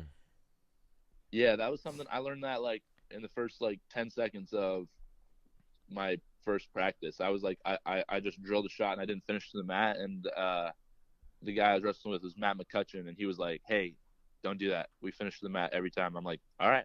And then since then, I've finished the mat every single time. So I think it just instills that, like, train for what you're going to be doing, just like get used to it. That's what you're going to want to do in a match. So don't do anything other than that. Now, Bo, I don't want you to think I'm a pussy, but those 6 o'clock in the morning, like, you just woke up like 30 minutes ago. Your body hurts from the day before. It's cold. The mats are hard, and you're like, fuck. And like you all, like a little bit of you like feels bad for your buddy. You're about to fucking spike on his head, and just right. Am I a pussy for thinking like that for like 1 second? Hang on, Bo. No, not really. Like, Bo, you can be honest with me. You can say I'm a pussy. I don't really see it that way. I see it more like, it's not going to be fun, but doing the right thing isn't always going to be fun. So right. It's just like, I would rather, even if it doesn't matter at the end, like I would rather just not even have to worry about it and know that I did everything correctly. So what's the next step after you win the U.S. Open? Is that just now you go into training for the Olympics, or are there tournaments leading up to the Olympics? He's got the final. So we have in 3 weeks I'll have the World Team Trials, and then if I win the World Team Trials, I'll wrestle in what's called Final X, and Final X is just like basically like the wrestle last off, two guys. No? Yeah, it's just like a best 2 out of 3 wrestle off for the World Team spot, and then if I get the World Teams, and then after that will be World Championships, and then you run it all back and do it all over again for the Olympics. Because the thing is like I was saying before when I first started talking to you, I'm like, when I watch you wrestle, I don't get it. I don't. Like, in my head, you're supposed to be super low. You do, like, hand fakes that get people to fucking react like, like you just take a penetration shot where I'm like, man, I sell my whole body. I don't get that shit. What? I just, and you do resemble Cael out of everybody that's come out of there the most, where you just make it look like you're not trying. Sometimes it looks like that, but I think like just a lot of practice, a lot of like the amount of time that I've put in practice room, the number of situations that I've been in is like way more than I'll ever be in a match. So it's like it's kind of like if I'm ever there in a match, it's like I've already been there like 100 times wrestling different guys that now we have, so I just feel comfortable. Right, for this one, we just had Ben Askren on before you, right? Okay. He's a funky dude. Do you beat him? Yeah. That's a guy that's tough to right. That's a tough guy to prepare for. So yeah, I mean he's a good wrestler, no doubt. Like you couldn't take anything away from him wrestling wise. I mean he's a Hodge Trophy winner, 2-time Hodge Trophy winner, Olympian, multiple time national champion, and so like he's a monster. He changed the game really, with his scrambling and the different things that he could do. Yeah. He definitely, college wrestling was different after him coming through, but I mean, I also got some size on him, so I'm probably like 20 pounds heavier than him, but yeah, it would be fun. I'd love to wrestle him at some point. That would I haven't ever had the opportunity, but hopefully at some point we can wrestle, even if it's just practice or something like that. So yeah, I saw you guys having the little back and forth on Twitter, and he invited you to Wisconsin, right? Yeah, well, it's kind of funny. I've been thinking about it. So, like, obviously, when I'm in the NCAA, it's like we have tons and tons of restrictions and things that we can't do. And so, like, as soon as, my eligibility was over after the nationals, I was like, all right, like, let's see what's up. Like, I'm gonna see if he wants to like wrestle or something. We could like maybe do it like at make an event out of it, and it would be fun. And I talked to him a little bit about it, and it didn't work with our schedules with me training and trying to make the world team and stuff. And then it was kind of funny, like after I called him out, like 10 other people did, and I'm like, okay, like what, do your thing, like no worries. Where do you see him and Burroughs going? That's gonna be fun though, right? Right. Or do you think someone gets rolled that's over in 10 seconds? I don't think the only way that would happen is if Askren, caught him in a cradle or put him on his back. I feel like, obviously Burroughs has a big advantage, just the fact that he's full-time training wrestling. Right. And Askren's fighting. So like when it's different, right? Like if you're training wrestling full-time versus you're training it, for specific to MMA. So I think that obviously Burroughs would be a big favorite, but you can't count Ben out. Right. Because again, he's able how to do you train for him? If he's able to defend him. Yeah. Right. If he's able to defend the takedowns, and if he's able to, I think the biggest thing is, not getting both his legs trapped, because it's hard. It's a lot harder to scramble out of a double leg than just a high C or a sweep single. So I think that his bread and butter. We'll see. Yeah. We'll see. I mean, I could see it. I could see it going. Burroughs gets a few takedowns. Askren scrambles out of a couple, and I feel like it'll probably be like an 8-4 match or something like that. All right, I like that. It's a fun match. Oh. You're not? Are you going? It's gonna. Will you be there? I'm not sure if I'm gonna go yet. So, my one of my training partners, David Taylor, is going to compete out there, and I might go with him to just help him get warmed up and stuff. But I'm not 100% sure if I'll be there. Hang on, ready for this? Dude, I live on Long Island. It's a 50-minute train ride. Like, dude, we can have a sleepover. I have a sauna in my house. I got like a little, me and you can like play video games and just bro out, I'm down. Do you play video games? No, not really. Yeah, you don't got time for that shit. It's for losers. I don't play much. Just kidding. So a little birdie told me that after the Olympics passed, like you might want to play a little punch face for money. Oh yeah, I'm gonna fight. Ooh, I like that. Yeah. Yep, so now, have you done any training yet, or you're just waiting for be done with the wrestling first?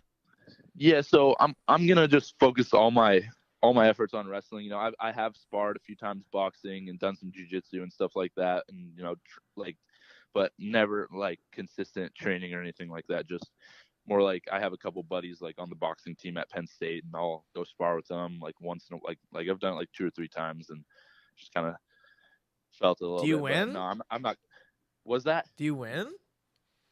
we're just sparring rounds like 3-minute goes. So I understand really, that, but the thing is, like, winner, but I was already pro in MMA, and I was going back to Bloomsburg, and like I would grab a couple of my buddies, like, "Hey man, you want to like move around?" They're like, "All right," and they didn't know how to throw a punch, and like some of them would give me good goes. They didn't know shit. They just fucking threw hard and straight. My buddy Matt Moley was a 3-time All-American. He fucking gave me some good fucking rounds, and it's like his 6th time putting gloves on. You know, I think he watched Rocky or some shit. You know, like that's how he knew how to box. You know, I got you. Yeah, it's fun. It's competitive for sure. I'm not out there like getting messed up or anything. Right. But like, yeah, it's fun. I love boxing. Like since I decided that I wanted to fight for sure. Like I've been following boxing a lot and like just like getting more and more into it. So it's really fun to me. But yeah, like for now I'm just focusing full time on wrestling. You know, I might spar here and there once in a while just and like do some hit some pads and stuff. But it's not gonna be consistent training until I'm accomplish my goals in wrestling. It's a great cross training tool though. Yeah. You know, to get to stay in great shape and test some different muscles and it's a great cross because wrestling can be very fucking hard, especially when you've been doing it for fucking ever. You know exactly what to expect and who's good, how it's gonna be hard or difficult. Where like MMA, like you don't know what's going on. Like I'm just gonna try my hardest and like it's gonna be kind of fun because I'm gonna win. You know. Yeah, it's definitely different. It's like I'm in good shape, right? Like I can wrestle forever, and like when I go in there and start with my buddies, like I'll go a couple rounds, and my shoulders or in my chest and my arms are like dead tired, and I'm like, yeah, wow, but you're like, I'm not a bitch. So I'm not a little, yeah. I know. I'm like, we're not bent over in a stance like with the pressure on our lower back and our hamstrings. It's more like just like your upper body. You know, you gotta get used to it. But I think it is good. Like, and it'll definitely, I think, even like help with wrestling, just having that upper body strength, being able to like hand fight and snap and stuff. Well, I mean, look at all the champions in the UFC. They all have great, wrestling credentials. Majority have a solid wrestling background. Yeah, absolutely. Yeah, no doubt.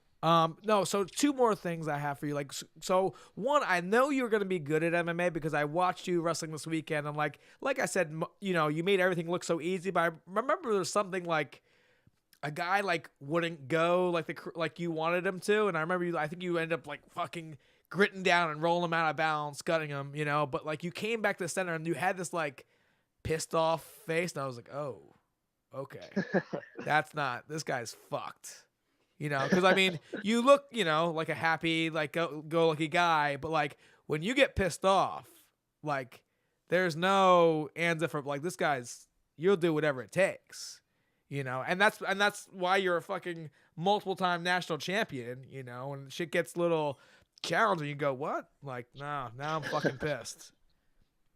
Yeah, I'm definitely super competitive. Like I've always been that way since I was young. No matter what I was doing, I was always wanting to win and super competitive. I think like at the end of the day, like I want to win, and I'm gonna do whatever I have to do to make that happen. But going back in time, like, were you competing against your sisters at a young age? Like no, like I said, I've always done sports and always just like been go to the park and play Foursquare or pick up football games since I can remember. So that's just something, and I've always been really competitive. And my family, we, like I said, my parents both played college sports, and so we compete with each other, play pickup basketball games and stuff like that, and it's just always kind of been that way. But I love it. Competition's something to me that like I hopefully can always be able to like compete in something and like be physically active, even when I'm not like training and trying to be like professional. I hope that like when I'm older I can coach and still be active and competing and stuff like that. I hear you there. So what we're going to do here, Bo, is we're going to make you a regular on Menace and the Man. If you're going to get into the MMA game, well, let's get you out. I'm sure you're going to get pulled in all different directions, but let's link you up with Dennis the Menace Bermudez. Yeah, I'll try the shit out of you, dude. Let's do it. A guy who's been there. I got the most takedowns in the featherweight division. Let's right? do it. I'm down. Let's I'm ready go. to learn. So as soon as I'm done training wrestling, I'm ready to dive into it full time. And if you want me to corner you, in your wrestling matches too, like I'll go wherever you want me to go. All right. I'll fucking whip that fucking towel into your fucking face and fucking wipe you down, dude.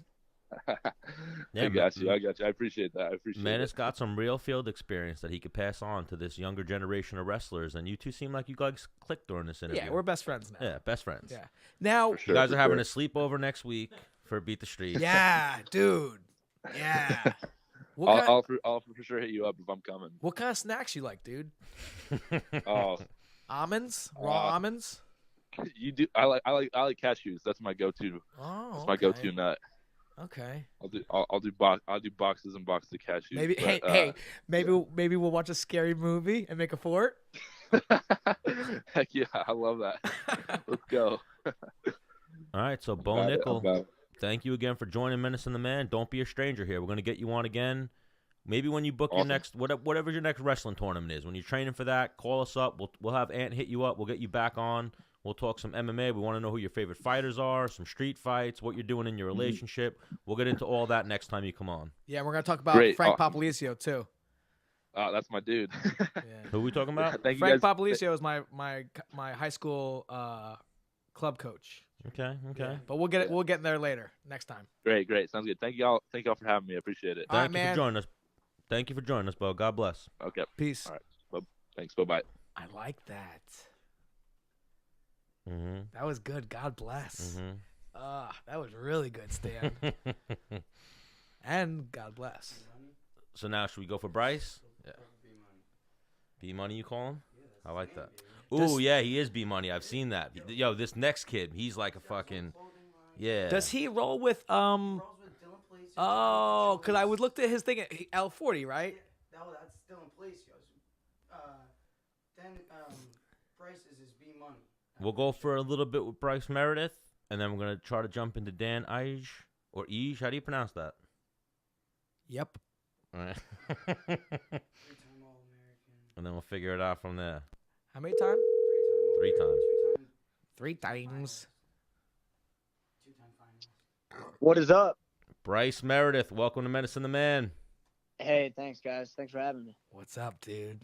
The Menace here, dude. Loving it. Stan the Man. I actually, Dennis the Menace got to Bermudez. keep a little bit of the last little bit of Bo, so I was watching that for you. Oh, that's what's up. Oh, beautiful. No. What do you think about Bo? I feel like you two are probably the opposite. All right, so funny story. Bo and I are actually best friends, man. But you we can still be are opposite. Yeah. We are very much opposite, though. That's what I tell a lot of people is like we're very different in a lot of aspects of life, but then like he's also like my brother because he's from Wyoming originally, and we grew up training together actually when we were younger, and then just like good family friends and stuff. Like, I mean, him and I kicked it all Saturday night after the Open. So, I mean, that's my boy. But, yeah, we're different for sure. We have a lot of different. Like, he's, like, pretty religious, and, like, you like to – I would imagine you probably like to party a little bit, pick up senoritas, you know? And I have a good time, you know. I see it, dude. I do a pretty good job of shutting it off during season. But in the off season, you know, I go and indulge. And you gotta do what I got to do, you know. I enjoy that, so – So the leg sleeve you wear when you were in college, what does that actually help with anything? What's that? Because I know what. Nah, man. So that was just all, looks. It was all looks. And look actually, good, feel good, compete well. That's my shit, bro. Yeah, when I played football, I'd have sweatbands on like my calves, my wrist, the whole nine. It didn't even make sense, but I looked dope as fuck. Hell yes, that's what I always say, man. Especially so, like in wrestling, I think we just lack personality in general. Right. Right. It gets so much of like the I'm just gonna be the best wrestler. I just want to win. Right. Yeah, all I care about is winning. And it just like got really like kind of corny to me, and I just was like everybody's just too serious all the time.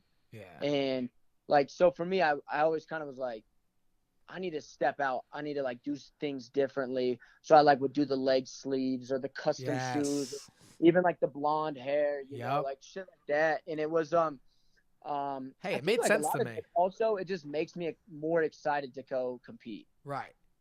You know, I think when I'm just not doing anything and I just wear the same shoes and put the same singlet on, like I don't have like anything to think about like the days before going into it other than wrestling.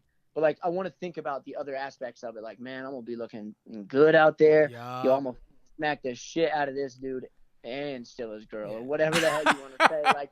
It's not real, but it's the mindset. Right. It's just like I got to turn my swag around. Right, you know? right. I used to love when I would do like clinics and stuff like that, like teach a pin move, like look at the guy's girlfriend, wink at her, and like pick her up later.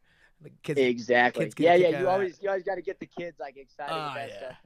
Or like, like, you know, you want your hips out. Like, you don't want your butt in jail. You want to add, you know, it's just that's like little. Nowadays, that's not PC. Yeah. I know. Yeah, you gotta watch it. Once you're into fighting, you can just kind of just do whatever the hell you want and say whatever you want. Right. But like when you're still attached to wrestling, and that's like maybe another reason why it's lacks personality, is one of the main avenues that we go into is coaching. So right. We have to be very careful with not being too out there, you know. And I think that's like another thing that I pride myself on, is I'm kind of out there. I'm kind of like this outsider, and I try to like, you know, operate on the fringe of it all, but I'm still like respectful. I'm not just like out posting pictures of me at the club with bottles all the time and all that stuff. Yeah, because I'm not sure where my life's going to go and who it's going to benefit. And a lot of our money is doing clinics. So that's something that I don't want to just like have people not want to bring me out because they think I'm just like just a really horrible guy. A party boy. Yeah. Well, no, because he's smoking. What's going on here? Yeah, because you know when I wrestled, like, because I would wear, like, I think every once I'd switch it up. I'd wear like the volleyball knee pad, not because like I needed the padding. I thought it looked cool because I saw like other good wrestlers wear it, you know, and like match my socks, you know, and like my headgear had like one different color than the other side. Yep. Yeah, the old headgear days, doing all the crazy stuff with that. I remember when I was like a kid, I would put like stickers on it, or I'd even like paint on my headgear. Wow. And really just kind of just try to make myself stand out a little bit. You were that guy that was at Fargo that had like every state singlet on your bag. No, and trading. No, that wasn't you. No. So it's like that's like one thing that I was never that guy. I was never like the sneakerhead that had like 200 pairs of shoes or like 200 pairs of singlets. Okay. I would just get like a couple different things and then just rock out. Yeah, I didn't have enough money for that, so yeah, I had like I don't have purple money for it. one. And also, it's like those are like the kids that suck. I feel like. Agreed. You know, like those are the ones that they're out at Fargo because they're beaten out of the tournament. Now I did see a few like I saw like a Gucci singlet. I was like, oh, that looks pretty cool. You know, like. I see some cool ones every once in a while. Did that kid win? Yeah, they're doing some crazy stuff. You know, they're trying to push it, and I think like fighting's helped that aspect in wrestling too. You know, it's like you can kind of see what actually sells a little bit more, and then people kind of like take pieces from it and try to make it their own in their own sport. Or people like OBJ, right? Like OBJ is like a perfect example of he's taken the whole like football by storm, obviously because he's good, but a lot of it is because of his style and his swagger. And I mean, of course, I think last year he went down a little bit just because he's had a rough year and he was kind of like crybaby-ish. But other than that, like he's still the man. Now, for the people watching, who's OBJ? Yeah, I have no fucking idea. Oh, Odell Beckham Jr. Oh, got you. I didn't realize the junior. Bad. I was like, Odell Beckham? Where's the J? Well, no, okay. Not him then. Our sound tech was like, yep. And I'm like, let me just spell this out for everybody, you know? My bad. So, Bryce, I mean, I'm going to take, some shit, throw it at the wall, see if it sticks. Are you going to get into fighting? Yes. After 2020, I'm fighting for sure. Ooh, I love this. I love this. Piccinini did good tonight. He got us all these guys that want to fight. He kept talking about fighting. So I'm like, dude, this guy definitely wants to scrap. He's talking about fucking. Yeah, 100%, man. I mean, so this is the thing. Like, wrestling's really dope and it's cool, but this weekend was like almost one of the pinnacles of wrestling, and it was in an arena of 2,000 people. Yeah, and you guys all made shit. I mean, I did bad and stuff. So like, I don't have the grounds to speak on a lot about the U.S. Open, but overall, like. That's the pinnacle, man. When the pinnacle could be selling out MSG and knocking some dude's head off for a couple minutes, or even, and it's not even like that. You know what I mean? I just think the lifestyle that fighting can bring is cooler than what wrestling is. There's like a little bit more of the fame and glamour, but also I'm more interested in like the training aspect of. Like every single day is very different when it comes to fighting. Right. You have to go in and you got to hit miss. Then the next day you got to go do jiu-jitsu. Then you got to go in and wrestle. And you know what I'm talking about. And that seems really appealing to me because wrestling gets very much. You lift, you run, you drill, you wrestle. That's it. That's it. And it's like, for me, it's like I'm not done and I want to continue to do this. And I still have a lot to learn in the freestyle aspect of wrestling, But, I think after 2 years, I'm ready to go. I'm ready to. Yeah. I'm ready to Because you would go into something else. Yeah, you would have already wrestled for how many years then? Since like I was 5, you know what I mean? I just turned 24 yesterday or whatever it was. So 19 years, 18 years, like it's crazy. Yeah. And then also like challenging yourself to do something new. Exactly. And it lasts longer too. That's one thing that I really like about the fighting idea is because in my head, I want to compete as long as I possibly can, as long as my body heals up. Right. And wrestling, it's kind of like 28 to 30 years old, you're kind of done. Like it's out. And fighting, you can easily tap into your 35 and even later that you're seeing some guys tap into it. And, I think because, this is the type of lifestyle I want to live. I want to be a combat sport athlete. Right. That's what I love doing. I love smacking people in the head wrestling wise, and I'm going to love smacking them in the face, punching wise.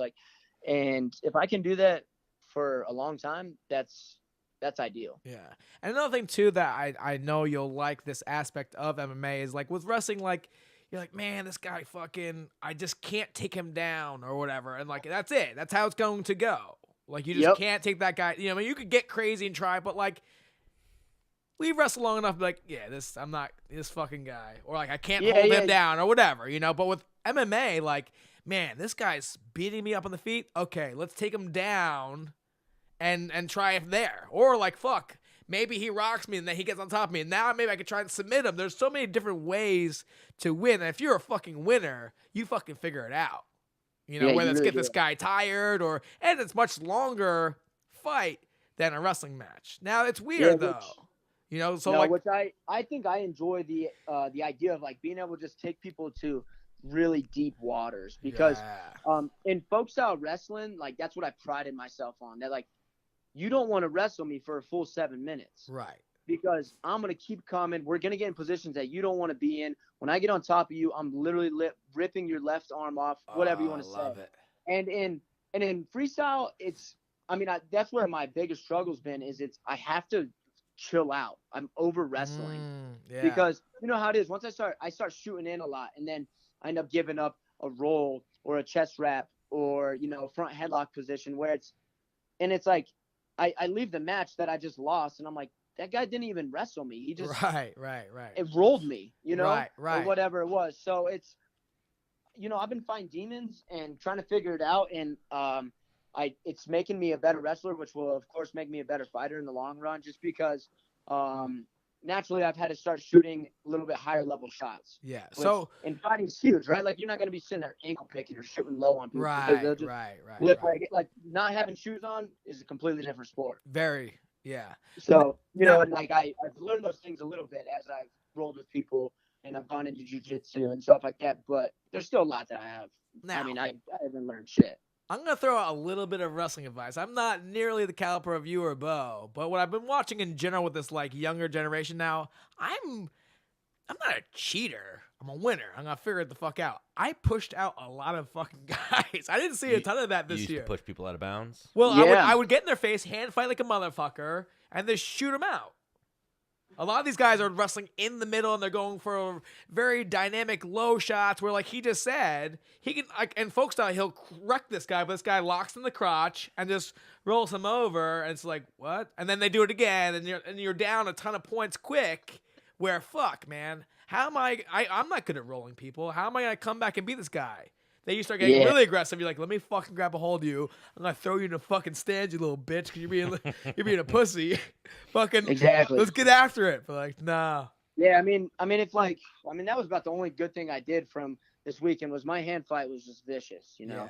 And, it throws people off for sure. They're just like, yo, what the fuck? Why is this guy hitting me so hard right now? Yeah, like a little headbutting. Like yeah, just, I'm just like real active with my arms. I'm like a long guy, so like I got good range with it and stuff too. So it just makes people feel uncomfortable when I'm smacking them and snapping them down hard. But then again, I get just a little bit careless for freestyle wise, and it's a learning curve. I've been wrestling freestyle for 6 years, so it's I'm being like hard on myself, I think.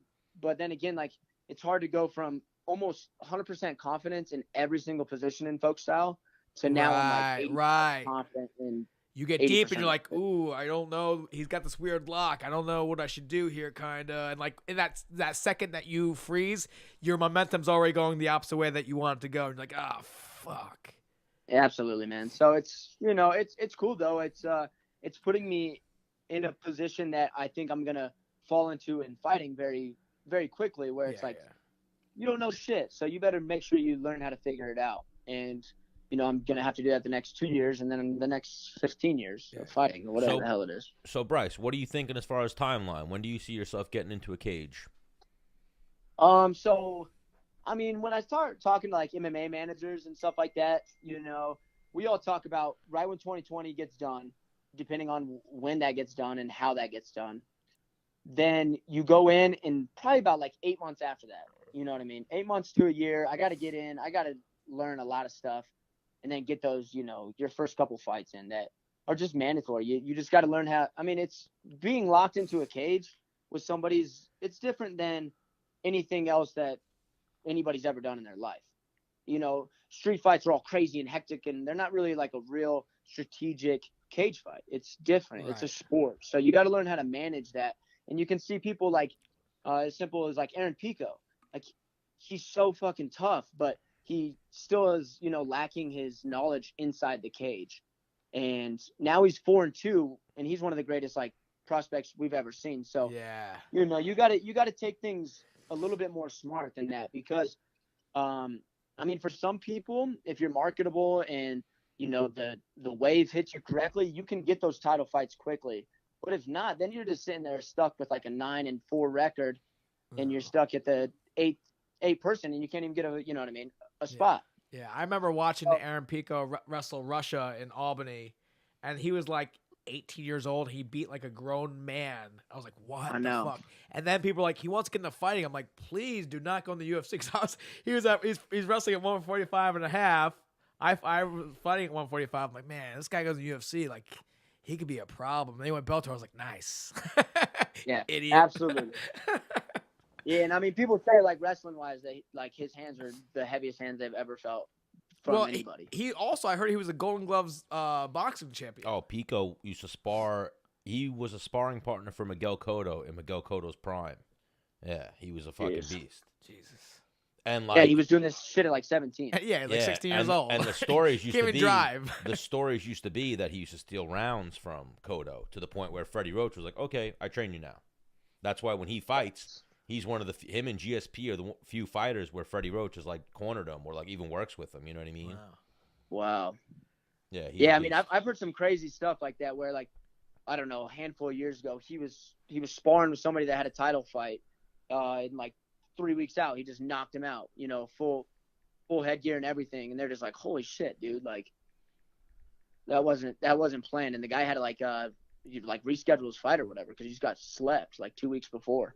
Yeah, you've seen it. That's all stories. I have no idea. If you're a fight fan, Bryce, you've seen it. It's a tough sport to get into. So, but coming from a wrestling background, the wrestlers are usually the guys who cream of the crop. They rise to it. You guys have that. Yeah, man. That warrior. Mean, like you said, like the mentality that wrestling's taught us for 15 years of doing it year round is, it puts us at a different level than most people. That's one thing. And then the next thing is we've had to compete at the highest level in front of big fans, in front of sold out Madison Square Gardens and stuff like that. Like, we've done that almost our whole lives. Perfect example, Gregor Gillespie. That's what I always say about Gregor. Gregor is the ultimate competitor. He knows how to compete. Exactly. And he just knows how to win, and he just gets it fucking done, dude. Yeah. Now, you like ice cream, dude? So that actually came from like a street artist. Okay, so people that don't know, like my logo is bee money. It's a ice cream cone, but it's a bee with like a money line through it. So it's kind of like the bee money, that kind of aspect. It was kind of fun. And one of the main reasons why I did it, and this kind of goes back to what I was talking about at first, is I'm so sick of like all athlete symbols just being their straight up initials. One, because my initials suck. I'm not going to do BM because it stands for bowel movement. You know what I mean? It doesn't look as good. So like that was one reason. So like I was kind of forced to do something different. But like when I did it, I landed on, I kind of want like a little more street arty, a little bit more trendy, that kind of stuff. And it just, I don't know, it ended up being a pretty cool symbol, and I like it now.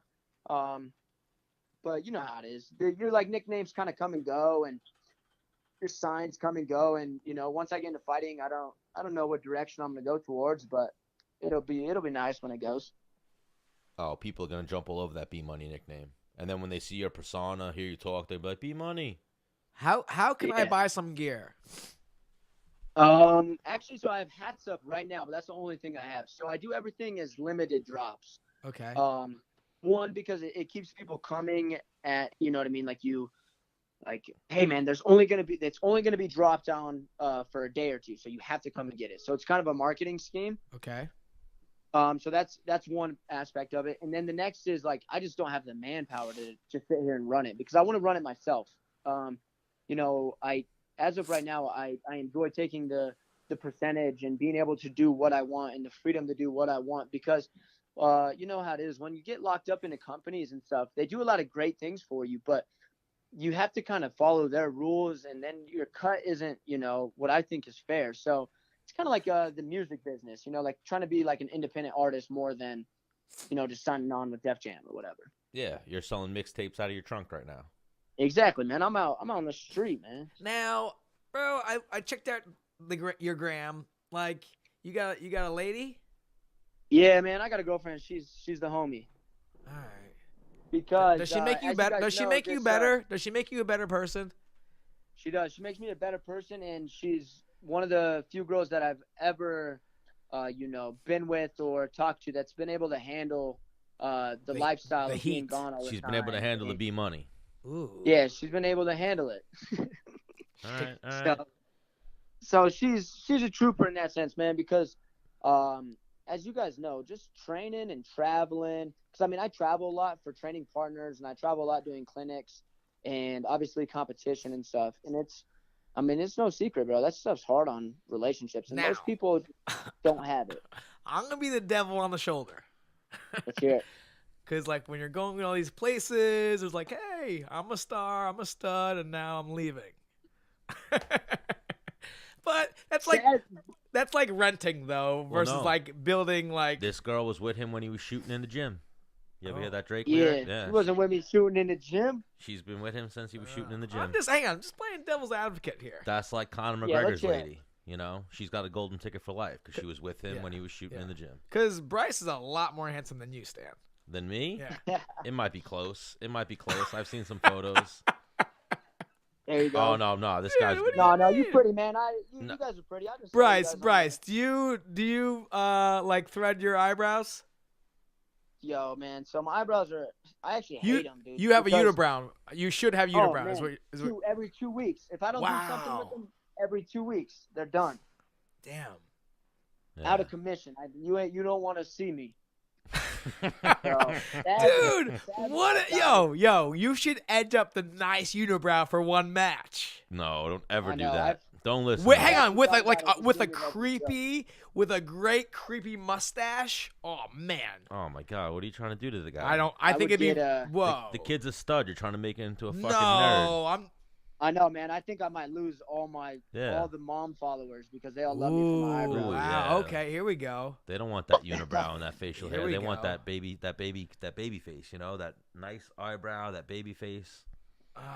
That's what the MILFs How want. much does that cost to get your eyebrows done? Actually, I just have my girlfriend do it most of the time, so it works. So she's like, I don't want you looking like a fucking werewolf. Exactly. Get over here, sweetheart. Yeah, she'll be like, hey, you're waxing your eyebrows tonight. And I'll be like, fuck. Oh, wax. Oh yeah. Yeah, normally wax, bro. Waxing's the best. Cause tweezing, they could be like a little bitch and like take it out slow. You're like, what? This fucking rip it out. Yeah. Don't fucking like torture so bad me. That, like you gotta wax them and tweeze them. You gotta do it all. Oh wow. How long does this take? Don't ask me, man. I don't know where it came from. I don't know what. You don't wax your bush, do you? No, fuck no. I wasn't sure. What about like your legs? Nope, I don't. No, I don't do nothing. I mean, just trim up the body hair and wax that, bro. But you shave your legs before you wrestle, no? No, I don't shave. Really?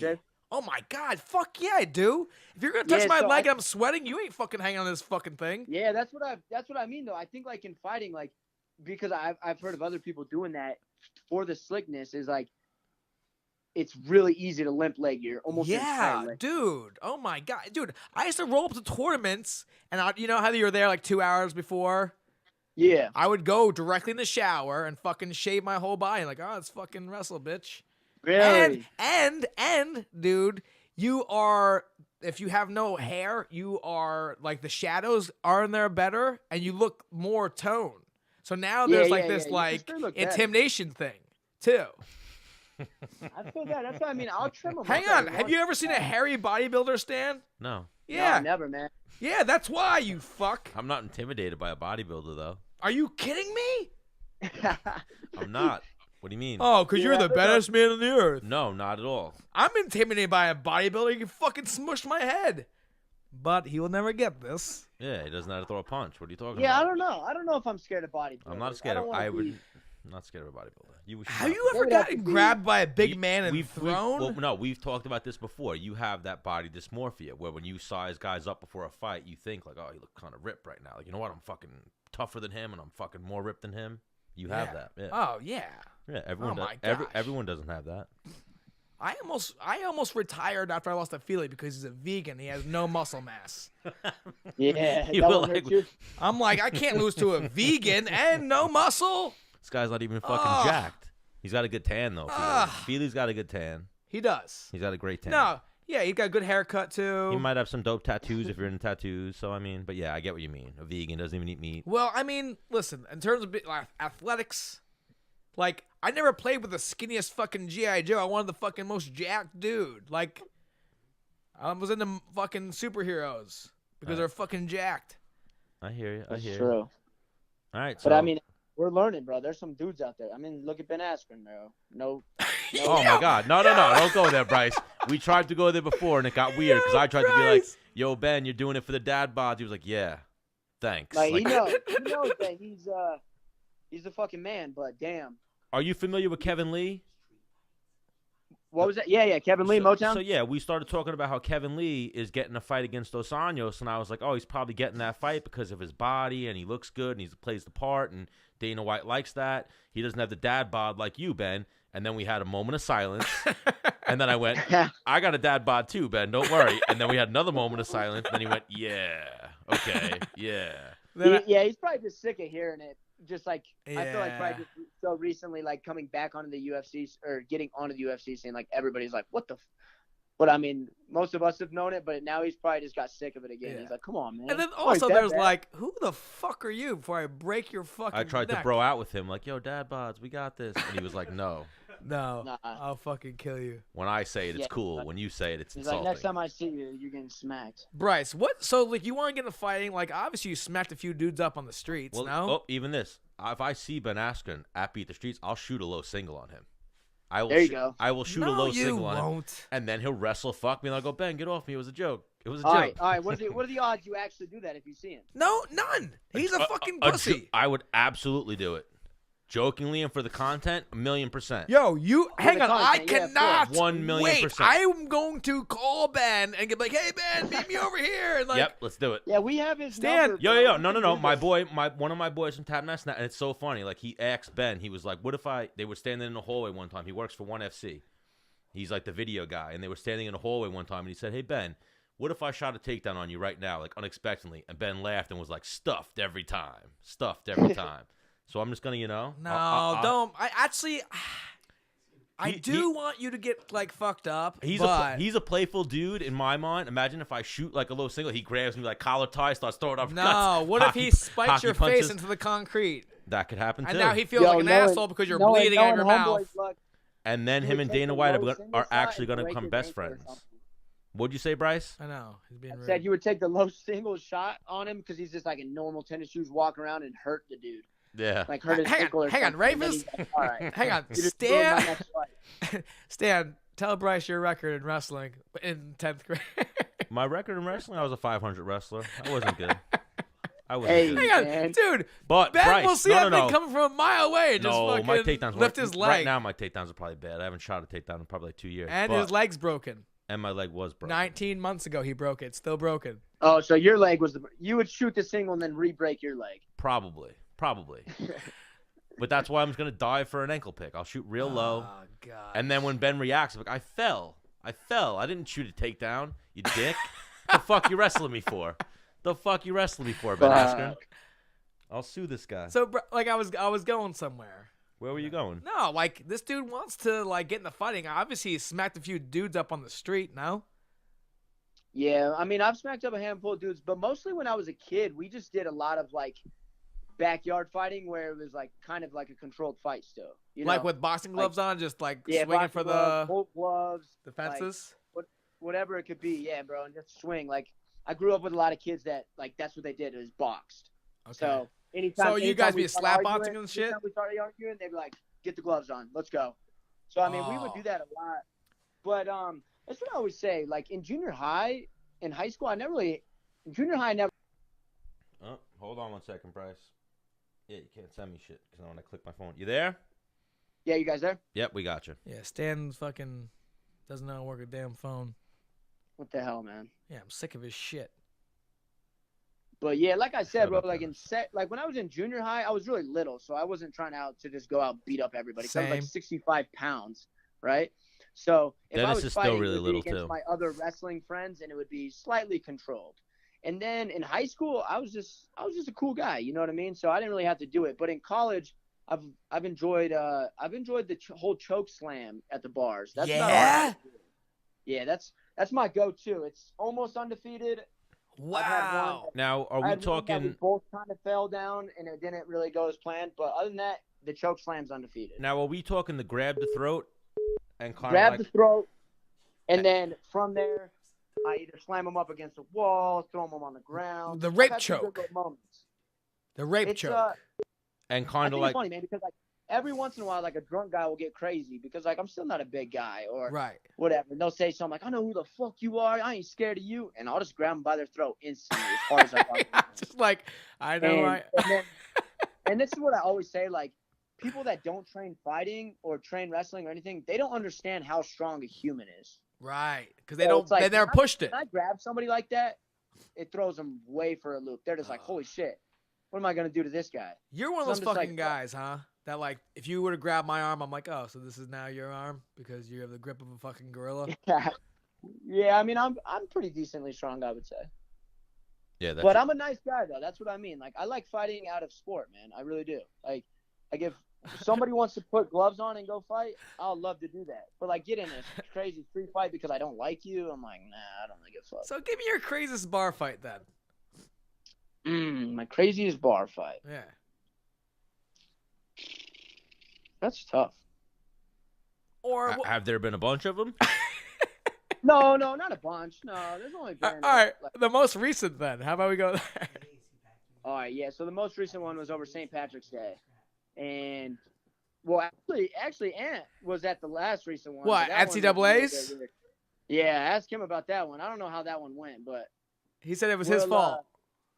Yeah, we'll go over that one. We'll go to the next one. Okay. Wow. At St. Patrick's Day, it was sick. There was this dude that cut the line in the bar, and then he started talking nonsense to somebody, not even me. And then he was just being a complete dick to this guy that looked very like he wasn't going to defend himself. You know what I mean? Like this guy was just like was being an asshole to somebody that he shouldn't have been being an asshole to. So he just kept going. He kept going. I said, "Hey, man, you ain't got to talk to him like that, blah, blah, blah." Next thing I know, I grab him by his throat. I grab him by his throat. He tries to swing at me or whatever. I like foot sweep him and slam his ass on the ground. Ooh. So now he's on the ground. I'm keeping him down. And then this one's just more funny to me. And then so everybody kind of breaks it up after that. You know what I mean? No punches thrown. I was good. I just wrestled the dude. And then the bouncers came up and then they just kicked that guy out. They were like, "Yo, we saw it. You're good. You're good. We saw it." And then everybody because we were in the male bathroom line and there was like 30 guys there. And then I got dapped up about 20 dudes. And they was like, "Yo, what the fuck was that, man? What the?" And that one was just kind of a funny one. I love how you're like, next thing you know, I fucking smack him in the throat with my fucking hand and fucking start choking him. I don't know what came over my arm. It just, I couldn't help myself. Yeah, it was weird. I just felt like the guy was like just being.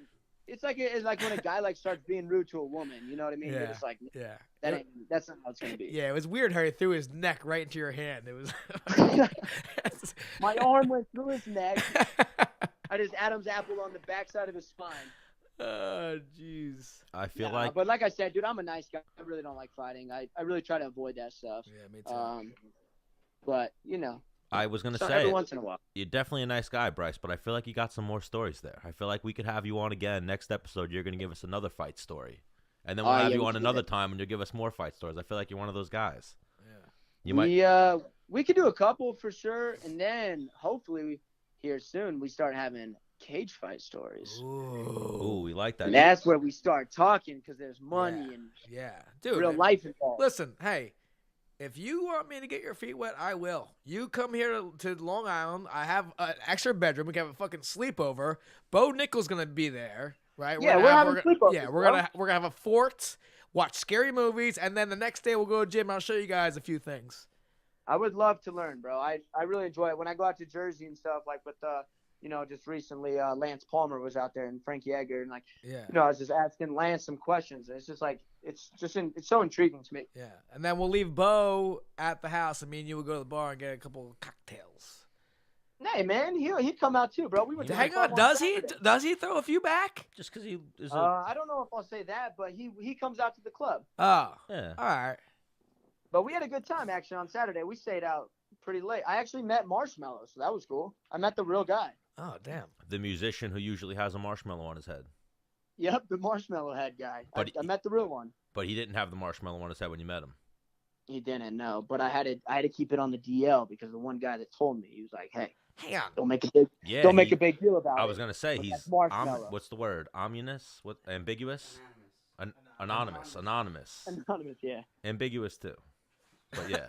Yeah. I mean, supposedly people know mysterious. Who he is. Yeah, but it was cool. But hey, I got one question for you about the whole fighting game. Go on. All right. Do you feel yourself getting punch drunk, or do you see people around you getting punch drunk? Probably see people getting punch drunk around me. I don't get hit too often because I'm on those legs. Well, I'll ask you, how do you feel, Menace, versus when you started? You feel the same, right? No. What do you mean? You feel punch drunk? You feel stupid? No, I don't feel like dumb. I would say from when I met you like 10 years ago, you're the same. Here's what it really is the body doesn't do what it used to do in terms of recovery.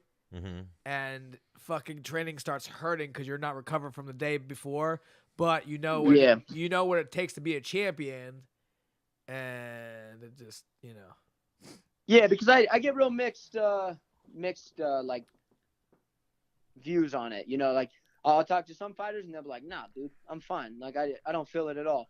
And the next guys I talk to, they'll be like, "I'll be honest, dude. Like I can see myself getting really like slower with tasks and start forgetting things." And I won't say the fighters that they told me that they're like, dude, I can see him just kind of starting to get a little punch drunk. Yeah.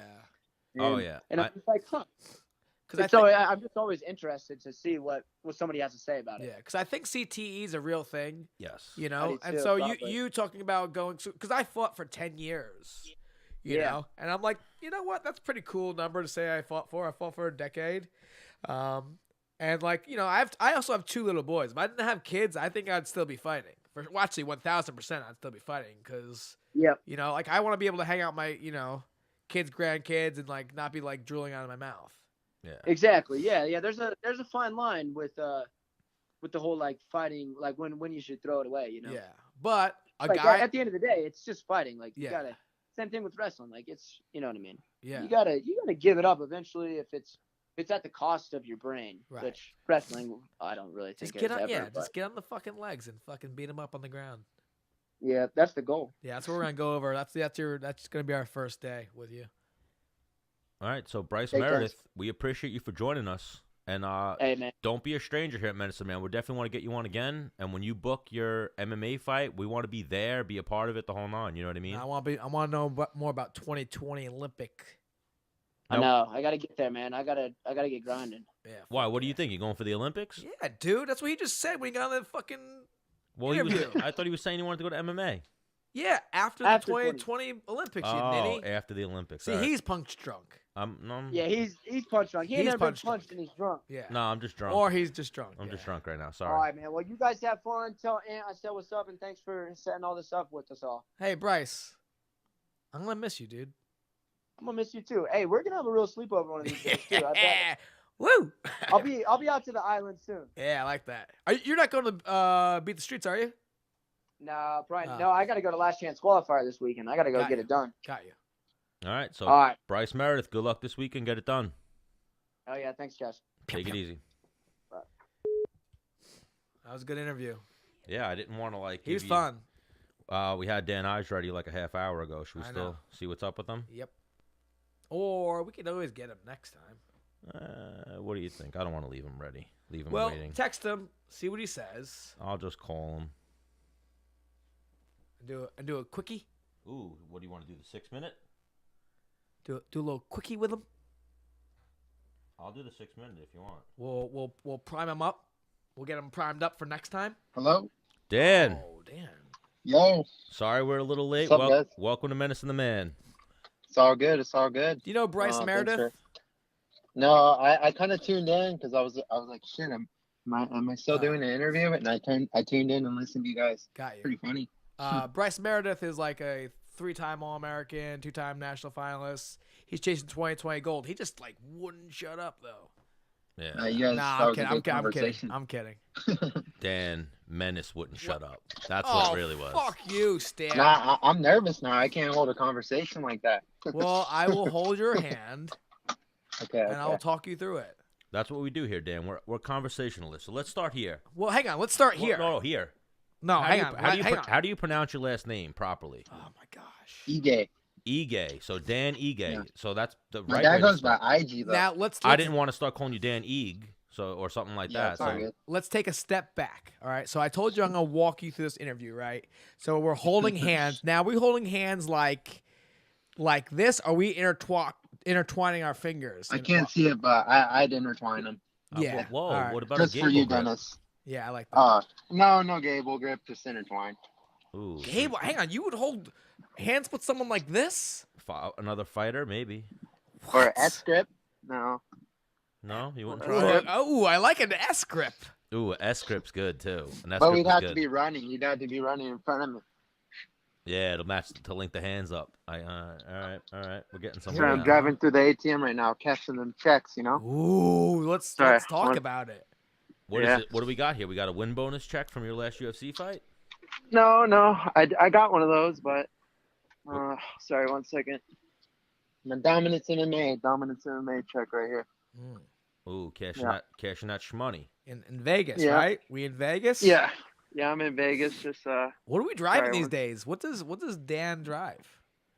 Ige. I drive a Honda. Nah, I drive a Honda a Accord. new one? Yeah. They get good gas mileage. I don't know. I like Hondas. Does it have I've a always had a Honda. Does it have a My turbo? first car was a Honda. Does it have a It turbo? does. Ooh, It here we does. go. Here we go. Ooh, now Menace's It's ears not just like perked up. it's not very luxury, but you know. You got the cold air gets me intake to in that point A, sucker? point- Not that high tech. What? No cold air intake? Maybe. You got Maybe a little. rims? You got rims on it? No, Stock. Is it a lease? pretty low key. Or you- Yeah, it's a lease. It's a look. Oh yeah. The best thing I got on here is the tint. That's it. Ooh, In Vegas, yeah. you need that tint. You gotta, 5%. So no, I know you're from Hawaii originally. How long you been in Vegas? 3.5 years. All I right, moved all here right. 3.5 years ago. Now we just had your boy Puna on last week. Now, what did you move to Vegas first and then make him come along with you after? Yeah, I got to speak up for that kid. That kid's he won't say it, but he's a killer, man. I'm excited for him. He's fighting on the Contender Series. But that kid could be in the top 10 of the UFC middleweight like right now. He's talented. Oh, for sure. Once And it's just getting started. Yeah, once I was having him on the show and I watched some of his fights, he's got dynamite in his hands and his feet. So And his fights don't get out of the first round, right? He is a crazy wrestler too. Like people don't even know that. He could take anyone down. Well, you know what it is, yeah. How many crazy wrestlers come out of Hawaii? It's not known for producing the top wrestlers, but Yeah. It's not. Yeah, he's just funky. it's known for producing tough dudes. So now you grew up in Hawaii, born and raised, right? Yeah. I was born in California and then I moved to Hawaii when I was super young, and I basically lived there my whole life. So we had Puna on, and Puna had never been in a street fight before. You've been in some street fights, I'm sure, right? Couple. Yeah, like I actually seen Puna fought one of my friends, but with He gloves lied on. to me. No. They had gloves, so it wasn't really a street fight, and they were friends too. But it was the craziest fight till this day I've ever seen. Like in a They backyard? fought for 30 minutes. Yeah, craziest fight I've ever seen. Do we got video anywhere? Did they know MMA at all, or was No, just we like didn't have we had camcorders, but I don't know. I lost all the footage. 8mm tape? Yeah, about the Fuji cam. Yeah, dude. But yeah, Puna sounds like he's legit, and then everything I've seen on him, and now that Contender Series fight now, it's like a weird gray area. So you guys all work for Dominance, but you guys are managed by Sucker Punch. Yeah, it's kind of weird, right? Yeah, how does that work? I met Ali before I met Brian with Sucker Punch.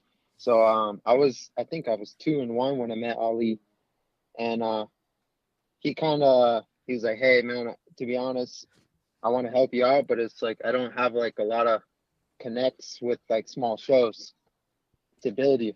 So he's like, but my good friend Brian Butler, Sucker Punch Entertainment, he could take care of you and take you under his wing, and that's what he did. And Brian's a super good guy. I have a good relationship with him, but I'm with Ali every single day, and he's like a mentor to me. He's basically my manager as well, but he's more of a brother, Oh, for sure. We always talk about Ali on Menace and the Man, how he gets a bad rap. Like, a lot of people take his emotion and his loyalty to his fighters the wrong way. Oh yeah, I mean, I'm with the guy every single day, so it's like I know I'm probably better than a lot of people, and I see him get trashed every single day, but he's some stuff bothers him, but he's pretty good at not letting it bother him. I guess you gotta, Oh, I can't hate on Ali. If you're my boy and you got beef with him, I'm fucking you up when I see you. Or if you pop off, I'm jumping in that. You know what I mean? I can't hate Ali for what he does. Yeah. Oh, and I'm sure.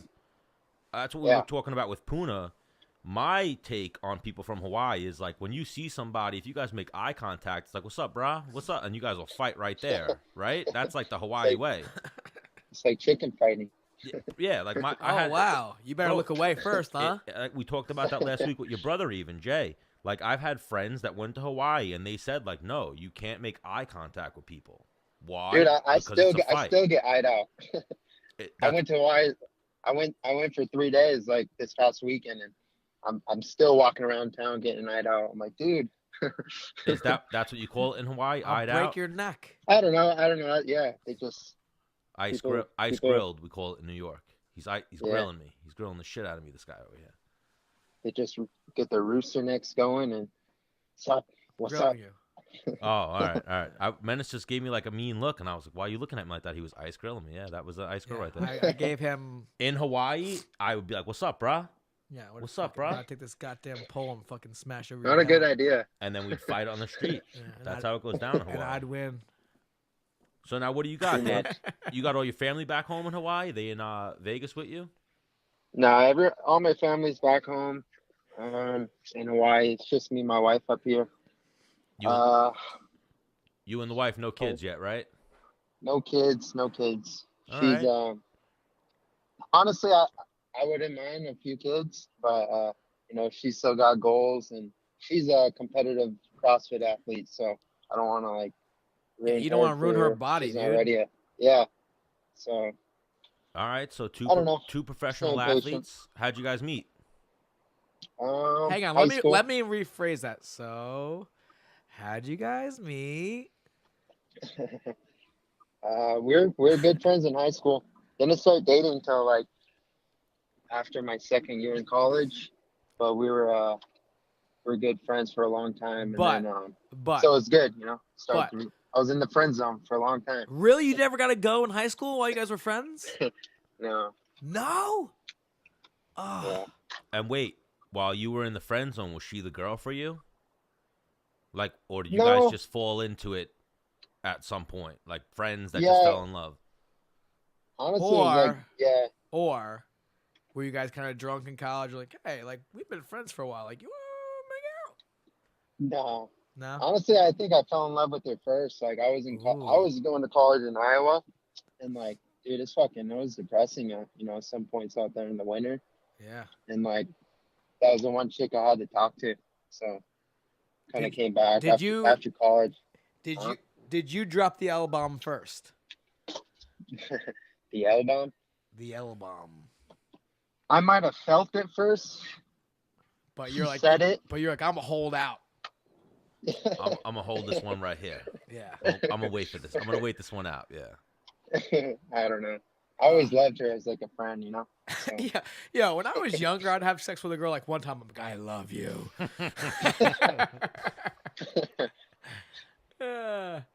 Never for me. I'm Never such for a me. loser. Never for me. Never for me. We're happy. So Dan, after this last win, what's going on with you? You got any word from the UFC on the next fight? I actually do. I just got offered. I don't have a contract yet. But I verbally agreed to fight. So are you a free agent right now? Technically? No. I signed a new deal last night. Got fight you. was New my deal. first fight. Okay. Yeah. Who did they offer you? Can I say that? Absolutely. Sure can. Kevin Aguilar. Oops. All right, Kevin Aguilar. I don't think Kevin Aguilar wants that smoke. No chance. Yeah. That's probably why I didn't get the bout agreement. Ooh. Oh yeah. It's been a while. What are your thoughts on that? Like people being like, "Hey, you want to fight this guy?" And they're like, "Nope." And like that, I've never turned down a fight ever. I was just gonna say, have you ever turned down a fight? Yeah. No, never. I guess that's what managers are for. Well, the thing is, also like the UFC either likes you or they don't. So I know like people that get offered like one guy to fight, and it's either yes or no. But like someone like myself who throws down and they I've been given 5 guys. Pick one. Who do you want to fight? All right, cool. Yeah. And I've heard those other type of guys. We know some of them that get offered that one guy, and then when it's like, oh, you don't want to fight this guy? We'll cut you fucking tomorrow. Yeah. Like, if you don't want to fight this guy, and it's like, Yeah. oh, well, my friend Dennis got offered 5 guys. I can't get 2. And it's like, no. I feel like I have a pretty good relationship with the UFC, and I'm in a good spot, and I basically work for them. Yeah. Oh, for sure. And I think you're very marketable, too, because they're trying to get into that Hawaii market and just keep growing, just getting out in more and more markets. He just needs bigger. You need even more Hawaiian tattoos. I know. It's been a while. I mean, you know what you need. You need that rock shoulder tattoo. Yeah. That's like the Hawaiian. And have it go all the way down your side, all the way to your right knee. Who's the other guy? Is Tyson Pedro? He's Spanish, right? No. Tyson Pedro. He's from Hawaiian? Australia. He's from that's like a. He's Polynesian, but it's all people. We're all Polynesian. Yeah, Polynesian. All got that. He's the guy who popped in my head. I know he's got the rock tattoo, and I know UFC. Like I feel like they push him a little bit. What's Travis Brown? Is he Polynesian or is he more Hawaiian? I think he's Hawaiian. Yeah, same. He's he's from Hawaii. Got you. Cause he's got the dope Hawaiian leg tattoo. Yeah. On the one leg, I fucks with that one. I think it's dope. Yeah, the thing goes all the way up his leg. If I was Hawaiian, man, that's my goal. I mean, not my goal, but something I want to do. Like, because I got my calf on the inside and then the outside, but I want to go all the way up my quad. Yeah. So you want to be like the male Ashley Evan Smith. Yeah. But with Hawaiian tattoos. Exactly. But all Hawaiianed up. Now, how close and to your package are you cutting that tattoo off? I don't know, man. I feel like that would get very, very, very, very, very, very, very, very, very, very, very, very, very, very, very, very sensitive up there. Oh, dude, look, your groin. Oh. That's the worst, I bet. Oh. Yo, I have no tattoos, so I don't even want that needle touching me. I can only imagine the pain that is. No, you should definitely get a tattoo, Stan. What should I get? Menace and the Man on my neck? Bingo. Something like that? Yeah. That's what I'm thinking. Or like on your fist. Yeah. Like Menace and like sign man, and you're like, yeah, man. And then when I have beef, Do it on your butt. when I have beef, I'll be like, which one you want? Which one you want? You want the Menace or you want the man? What'd you say, Dan? I should get it on my butt? Yeah, I love Menace and the Man. Ooh, all right. Don't say that, Dan. That sounds like a bad bet for Dennis that he'll throw at me when I'm drunk and I'll fucking lose. Yep. I'll wind up getting my first tattoo. Or No shame. or like in your belt line, Ooh, It's good marketing. like the Menace, and then they're like, what's down there? And you're like, the man. bro. Yo, Dan's onto something there. That's amazing marketing. That really would be great marketing if someone got a Menace and the Man tattoo. Yeah. So we got to find that fan out there. Not me. Don't point to me, pitch. I'm not getting that tattoo. No chance. I have no tattoos. I'm a blank canvas. Well, maybe Dan Ige will be the first guy to get the Menace and the Man tattoo. Yeah, like in like some Hawaiian print. Ooh, get that in like what's Hawaiian wording? Skrill, like you know how like the hieroglyphics, yeah, something like that. Get it in like Hieroglyphics is you know what I mean, Hawaiian fucking Scripture. language. Well, don't you guys have your own calligraphy something, writing? No, language. No, I mean, yeah, we don't. We got like pigeon talk, like pigeon English. Oh, so it's all English across the board. But it's there's All right. no like honestly not like they'll teach Hawaiian in school, but no one speaks Hawaiian really. Well, I'm an idiot, Dan. I'm very uncultured. be so I don't hard know a on lot yourself. about geography. Actually, you it's are all an good. idiot. Yeah. As we get further and further into episodes of Menace and the Man, people realize that, especially when I'm drinking. It's okay. That's right. Still But- love you. So Kevin Aguilar, if Kevin Aguilar doesn't accept that fight, when are we seeing Dan Ige? How do you pronounce it again? Give me one more time. Ige. Ige. I was Yeah. getting it right, and I fucked myself up. So when are we going to see Dan Ige back in the octagon? You looking for the summer? Yeah, summertime. Summertime. So I mean, honestly, I would love to fight on that freaking Vegas card because it's here, but I don't really. Oh, what's It that? doesn't matter to me. to be International honest. Fight Week. Yeah. I mean, I feel like they're slacking on that UFC Hawaii card. I feel like they have a handful of guys that they can put on it and just absolutely crush. Now, I know, dude.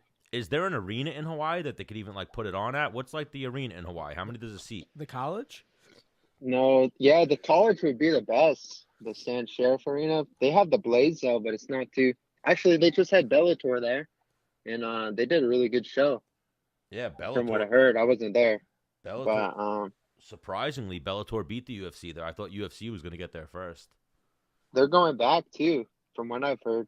Well, they have what? How do you? I don't know her name either. Emily McFarlane. Is She that how just you fought, pronounce right? it? Yeah, Lima. Oh, Yeah. she's a beast. She just won. Yeah, they have her, so they can market that. She's a very marketable fighter. Yeah, They bring that to Hawaii, and they got something.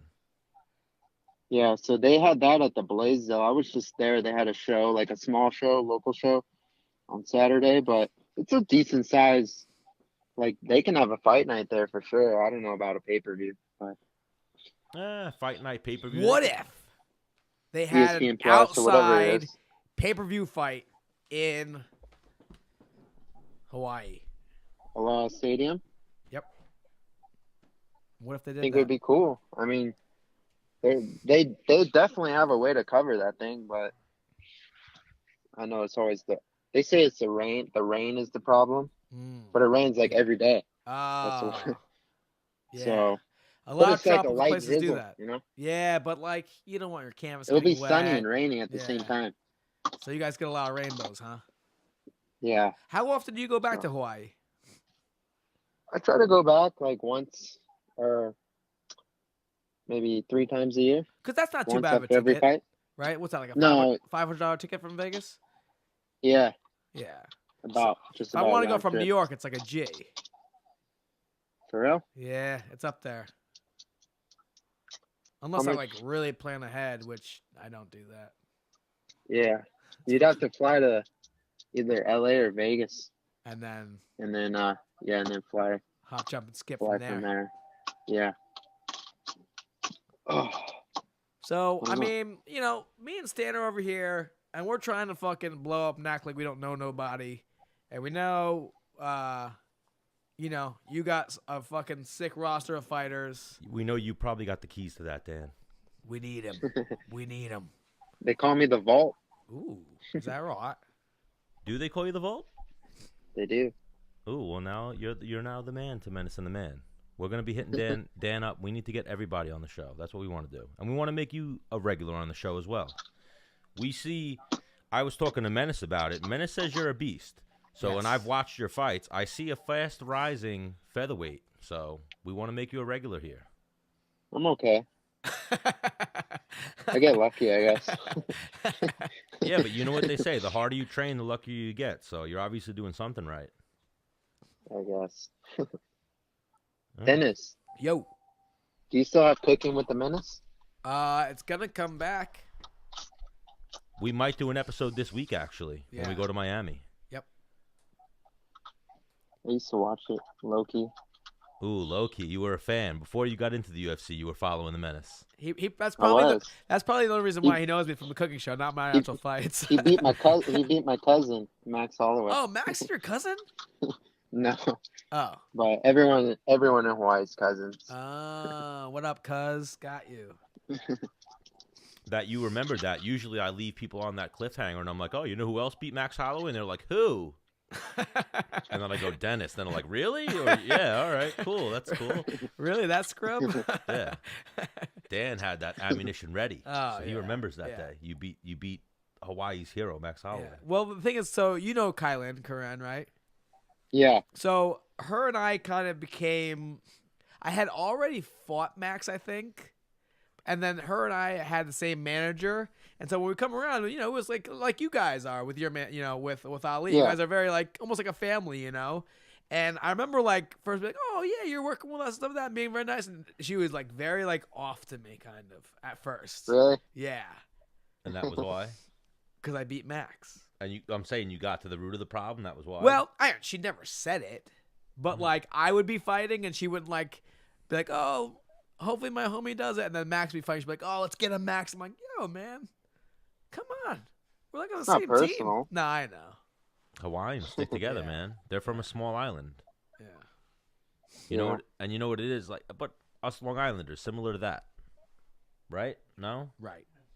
You guys live on an island? Yep. Yeah, but sure even do. Island? I would think you guys are even a little bit more bonded because you guys kind of can't go nowhere. Like we could drive a car. Yeah. We can go to New York or we can go to Pennsylvania or somewhere. You guys got to hop on a boat or a plane. Yeah, we're pretty fucked if there's a tsunami or something. Ooh, I say the same thing about Long Island, dude. Yeah, if sea level rise, we'd be fucked. Well, no, sea level rising takes time.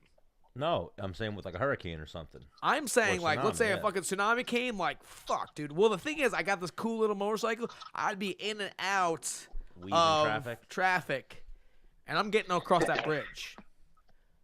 Maybe. Or yeah, you definitely can't drive. Or Menace. Dan, this is why we need you. We're gonna get your fighters on the show. We're gonna blow up because we're having the fucking dope content, and then we're gonna buy a fucking boat. So if shit goes down, we can get off this island, and we'll take the goddamn show with us. Oh yeah. Dude, do you see how that's went full circle? Oh my God! Like the end of the world, and the only news source is Menace and the Man. Am I the key? Yeah, yo, you are. You're the Vault. You're the Key now too. That's your new nickname, the Key. Wow. Yeah, to us, you're the king. Ooh, that actually rhymes too. Dan the Key Ige, right? A little bit, right? Yeah. Yeah, we'll go with it. That's your new nickname on Menace and the Man. Yeah, you're not a rapper. Oh, Menace I'm is a rapper. Now. Yeah, I am a rapper. Oh my God, Dan, we were doing sound check earlier. Yeah, we were. We were like, hey, Menace, start talking. And instead of talking, he was like, one. Go One, for two. it. Yeah, he started rapping. Check me out right here, yo. Yo, the sun don't shine forever, but as long as it's here, then we might as well And shine wait. together. And then, now than never. wait. Business and before then, Punch P. example. Diddy in the Stop, fan. stop, Who stop. you know do it better? Stop. Dude, are you kidding me? And then Dan, Could you ever? Fuck you ever you. you ever be going to do a sound check and the guy won't stop rapping, so you're in the other room yelling, "Shut the fuck up! Stop rapping!" and he just won't stop. You're rude, Stan. Am I? Imagine you went to 50 Cent's concert and he was fucking killing it, and you're like, oh, 50, hang on, I gotta say something. Wouldn't work. You're looking at it as chokeslam me right now. You think you're on 50 I'm an artist, dude. A performer. You think you're on 50 Cent's level? Die. All right. I like that confidence, though. Yeah. I do love that confidence. Wait, you think I'm a little bitch? All right. I like your rapping, Dennis. Thanks, dude. It's not bad. No, you freaking were, dude. He silenced you too. You were freaking beatboxing and Stan. I know. Yeah, he's rude. You were beatboxing? Yeah. Yeah. Well, I was trying to I get Dennis. I was going with, I was trying to get Dennis. He was getting super loud on my headset, and I felt like he was yelling over you. I'm a performer. Well, I feel like Dan's the star right now, not you. I'm sorry. Well, he asked me to rhyme and No, rap for him. I asked you to rhyme, I think. Well, that was my mistake. Listen, I'm a crowd pleaser. What can I say? Yeah. So Dan, when you coming back to New York? I see you pop into Henzo's every now and then. When you coming back here? Yeah, I was contemplating coming for this PFL, but if I'm gonna fight, I want to stay back and train. But I mean, I get good training on the road. Don't get me wrong. It's just it's not the same. I like where you're going with that. I got some good training for you if you come to New York. Why don't you come to that PFL? We'll do an in-studio sit. We'll get you in studio. You could sleep over Menace's house. Whoa. Oh, I can't invite people over, but you can? Yeah, it's my house, Dan. Well, Dan, hey, if you come to Long Island, you can sleep over my house. Like, fucking, what's going on? Stan's like he pays rent. Oh, so I can invite girls over your house, though, but I can't invite Dan. No! That's fucked up. You can't invite anybody over my house, Stan. It's my house. How's LaFleur doing? LaFleur actually just called me. I got to call him back. Yeah, red button his fucking ginger ass. Sick as shit. LaFleur's doing good, though. He just had knee surgery. Yeah, he's limping. Hey, hang on. He lost like 20 pounds of muscle because he doesn't do anything. He hasn't trained since his fight. And he like doesn't eat. Dude, he weighs like $185. No way. Yeah, and like when he was fighting, he would walk around like 205 in between fights. That's crazy. No, I just saw Evan Dunham. He was telling me the same thing because he was saying like, oh, I'm normally like 180, 185, but now I'm not fighting. I'm 170. Yeah, I'm trying to get him that ticket. What about you, though? I don't know. I haven't stepped on the scale, but I don't feel like I'm fucking. I feel like you look bigger. Well, I've been working out, dude. Yeah, I didn't fully give up. But even you've been training still. Like you're running. Menace is gonna run to Montauk, Dan. He's gonna run like 88 miles. Yeah, That's what he's working for. Really? Yeah. And also, like, I don't know. I want to like look good at the beach and shit. You know. I don't want to train for that. You run. Yeah. A lot. Or you come to New York and you work out, hate Dan. running. Yeah. So does Stan. I used to love running. Now I can't. Let's not get into that. But Dan, why don't you book that trip? Come to the PFL. We'll set some things up. We'll take you out to lunch, the whole nine. We'd love to hang out with you, Ali, the whole nine. Yep. It's up in there. May not. All right. I'm buying a house right now, so it's kind of like, a lot of shit going on. Where you moving? Buying a house in Vegas? Yeah, my first house.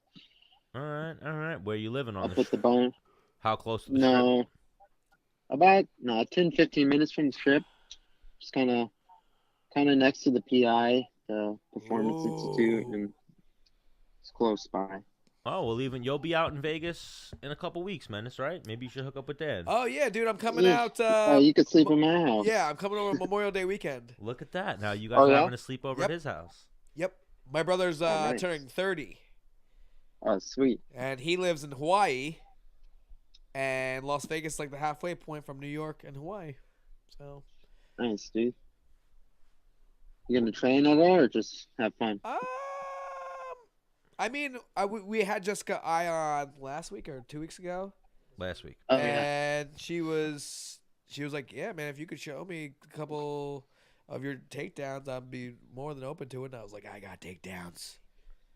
For you, Jessica, I got a bunch of takedowns. What are we wearing when we do? What are we wearing when we train? I didn't say that, Dan.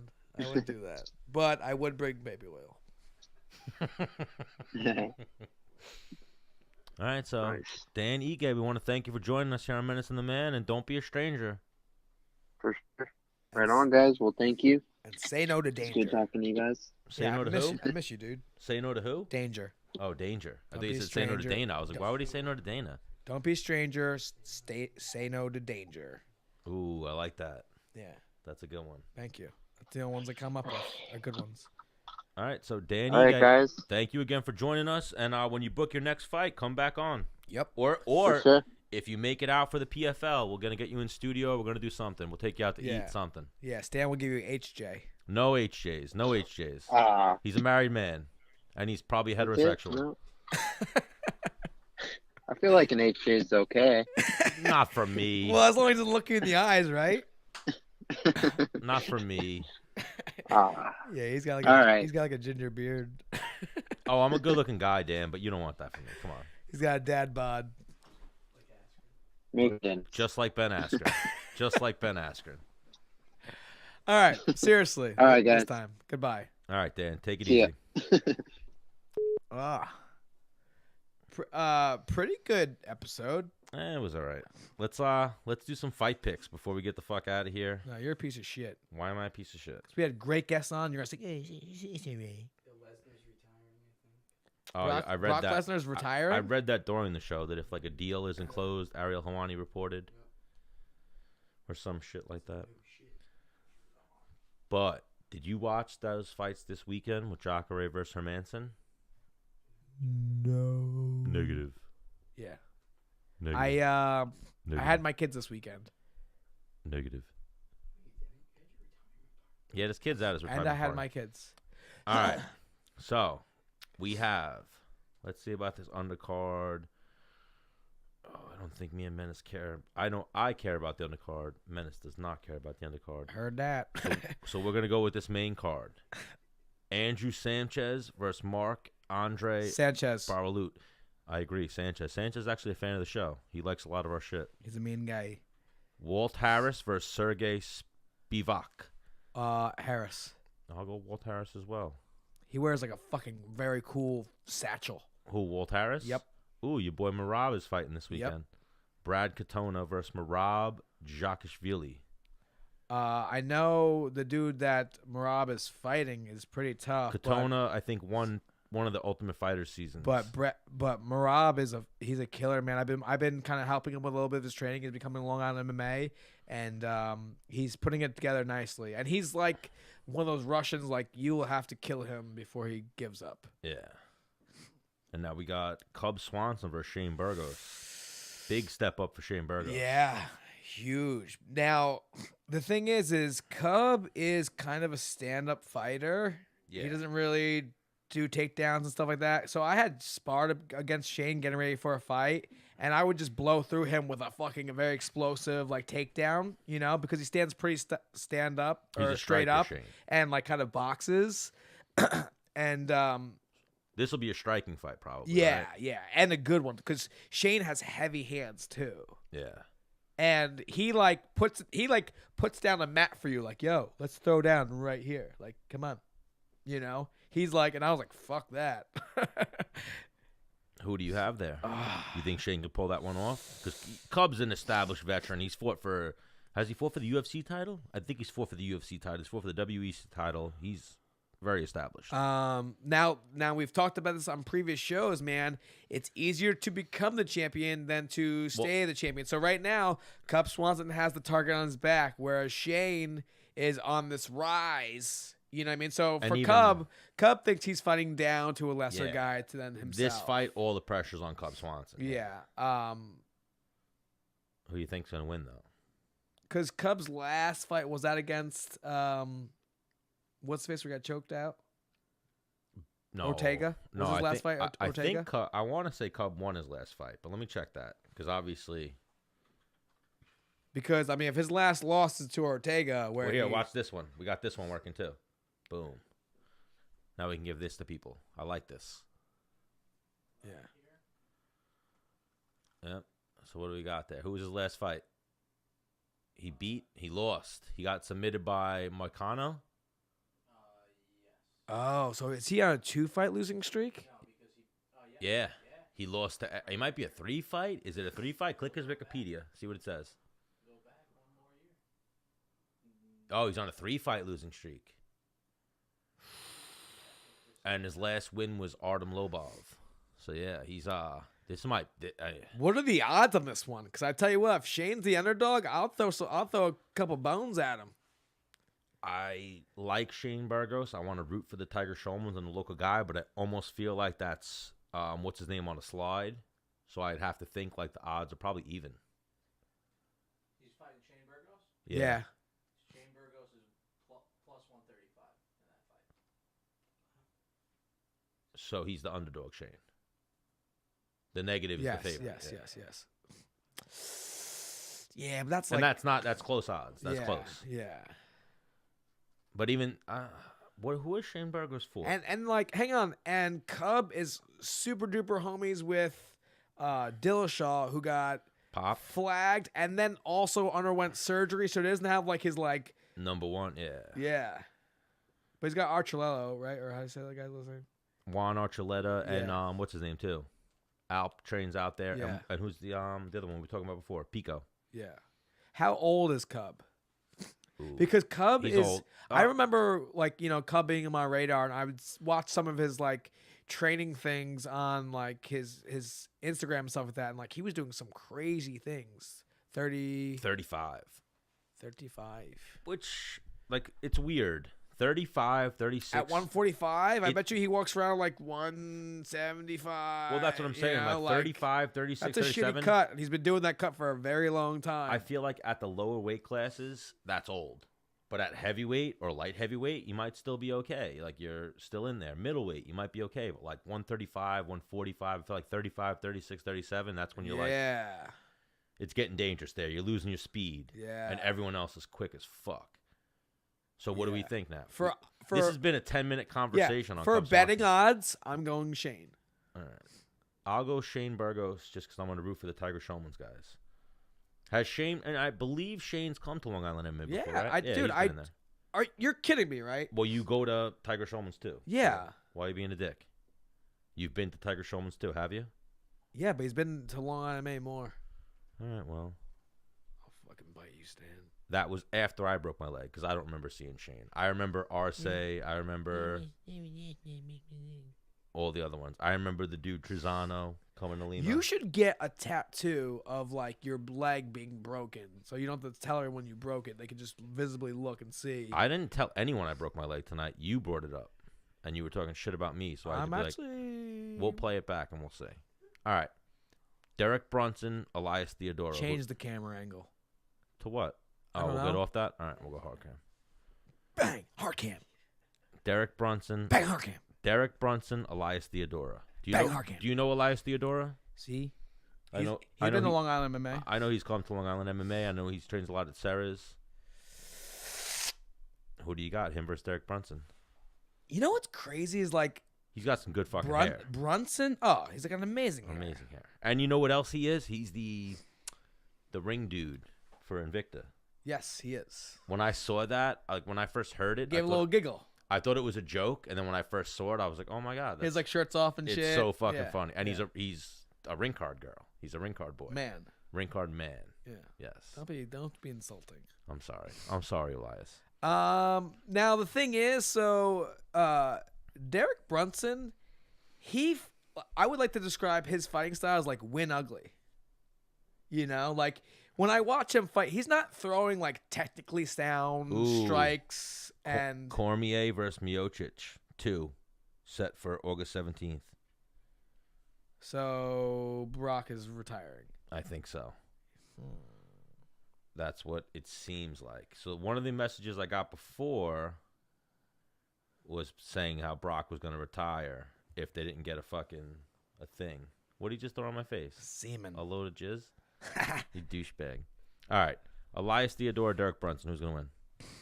I think Derek Brunson is more of the athlete. All right. I'm going to go with... I'll go with Derek Brunson as well. So now, the fight we're all going to watch, Donald Cerrone versus Iaquinta. I can't believe Justin Gaethje went so hard at Iaquinta. He was like, I don't like that fucking guy. What does their beef stem from? I think it's just like internet words. Yep. And they want to fight, like, off fight after that, you know? Like, whether or not the fight's even booked, Gaethje was like, I'll fight that fucking dude. I hate that dude. I'm going to hurt. If he's your friend, tell him to lose that fight because I'm going to hurt him. Yeah, I heard him say that. Something like that. So do you think Iaquinta is going to defeat Donald Cowboy Cerrone? Al's a very mentally tough guy. I think in terms of, like, let's say they both had to run forever, like, and they're both the same physical guy, I think mentally Al would just go a little bit further. He'd run before Donald gave up. Mm-hmm. I think No, I don't think that. They both can throw fucking kicks from fucking anywhere. Yeah. To your head, to your leg, you know what I mean? Al they're both good at jiu-jitsu. I think the X factor is Al's ability to wrestle better than Donald. So let's say they're equal everywhere. Let's say they're equal striking. Let's say they're equal jiu-jitsu. I think Al is a better wrestler, though. I think Cerrone's got pretty good wrestling, too. But, yeah, I do think Al is definitely the better decorated wrestler. I know Al had a pretty good wrestling career on Long Island. Didn't wrestle in college, went right into MMA. I'm going for Iaquinta. Samesies. Okay, that's just what I wanted to know. What are the odds on that? Probably they gotta be fucking close too. I think it's even. Yeah. They are not on the UFC website. They're not listing the odds. Or they are, and they have that fight even. Survey says. What do we got on the betting website? Cerrone is the favorite. He's plus 110. Yeah. Iaquinta is minus 124. No, the negative's the favorite. Pardon me. Yes. So Iaquinta. Al's the Iaquinta's slightly favorite. a favorite. Wow. I see that, though. He's number 4 in the world. That Khabib fight probably really rose his stock. And then you got to think, I think a lot of sports bettors or sports bookmakers, they're like casuals or fanboys in a sense. So they like have Conor McGregor on a pedestal. Yeah. So it's like, oh, he beat Conor McGregor. And then in terms of getting hyped to get ready to fight somebody, Cowboy Cerrone is a fucking superstar. Like there's like few people that are bigger to get ready to fight than Donald Cerrone. He has the most wins ever in UFC history, correct? Cerrone, yes. Yeah. Number like one that's all you know time. what I mean? Like he's been fighting forever. You know, where like I could see Donald Cerrone being like, this kid ain't on my level. But I think Al is, though. well, hang on, I agree. I think it's easier for Al to get ready to fight Donald than it is for Donald to get ready to fight Al. Okay, I see what you're saying there. So we're both going Al Iaquinta. See. All right. We'll be in Miami for our next show. So before we get out of here, God willing. hopefully the plane makes it. We don't die on the flight down, because that can happen every now and then. But before we get out of here, are you talking about us, Ant? Yeah, so I'm going to be on that flight. No, are you? Same flight? All right. Well, no, we'll make it. I don't want it to go down. Don't put that out there. You'll live. You could swim. Not if the plane crashes. All right. Before we get out of here, our sponsors, we got to always thank G Fuel. We're in G Fuel Studios. Use code Menace. You guys can get, what did they give you? 10% off? Use code Menace. Go to gfuelenergy.com or gfuel.com. Check them out on social media. Check out movementbjj.com. Our friend Michelino. Be sure to check out the law offices of Michael Postiglione if you guys need a lawyer. He's one of the best in the New York State area. If you guys are trying to sell a house in the New York area, be sure to hit up Joe Romeo. Find him at JRomeo Realtor on Instagram. Be sure to check out our friends Terp House at terphouse.com. Use code MANSHOW. You get 20% off your entire purchase.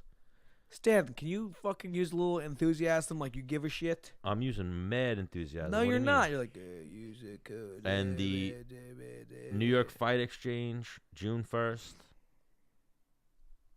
Use code MANSHOW for 10% off your tickets. Because the shit's going to be lit, my dude. See, like that, Stan. So then why the fuck aren't you reading these things, you idiot? Because I'm the talent. No, you're a douche. Exactly, you're the talent. You should be reading these things, but you're a dumbass and you don't know how to read. You know what you are? You're a bitch. And then we got to thank our boy Frank at Home Interiors by Anthony Giaramita. Always taking care of us. We went out with Frank last night, smoked some cigars. I didn't. Dennis didn't. Me and Ant did. Because I'm still a fucking athlete. Oh, what were you about to say? Because I'm not a little bitch. But then you were like, wait, I'll call Ann a bitch. And I only want to call Stan a bitch. No? Mean. Stan, I'll fucking headbutt you in the face. He's so mean. He's so mean. angry Puerto Rican friend, Dennis. Well, I enjoyed episode 27, Dennis. Why don't you hit these people with your send-off? Y'all ready for this? Welp, see you later. Good show all around, guys. Bing, bing, bang, bang. You're fired. You're fired. Oh, no, you're fired. Press stop streaming.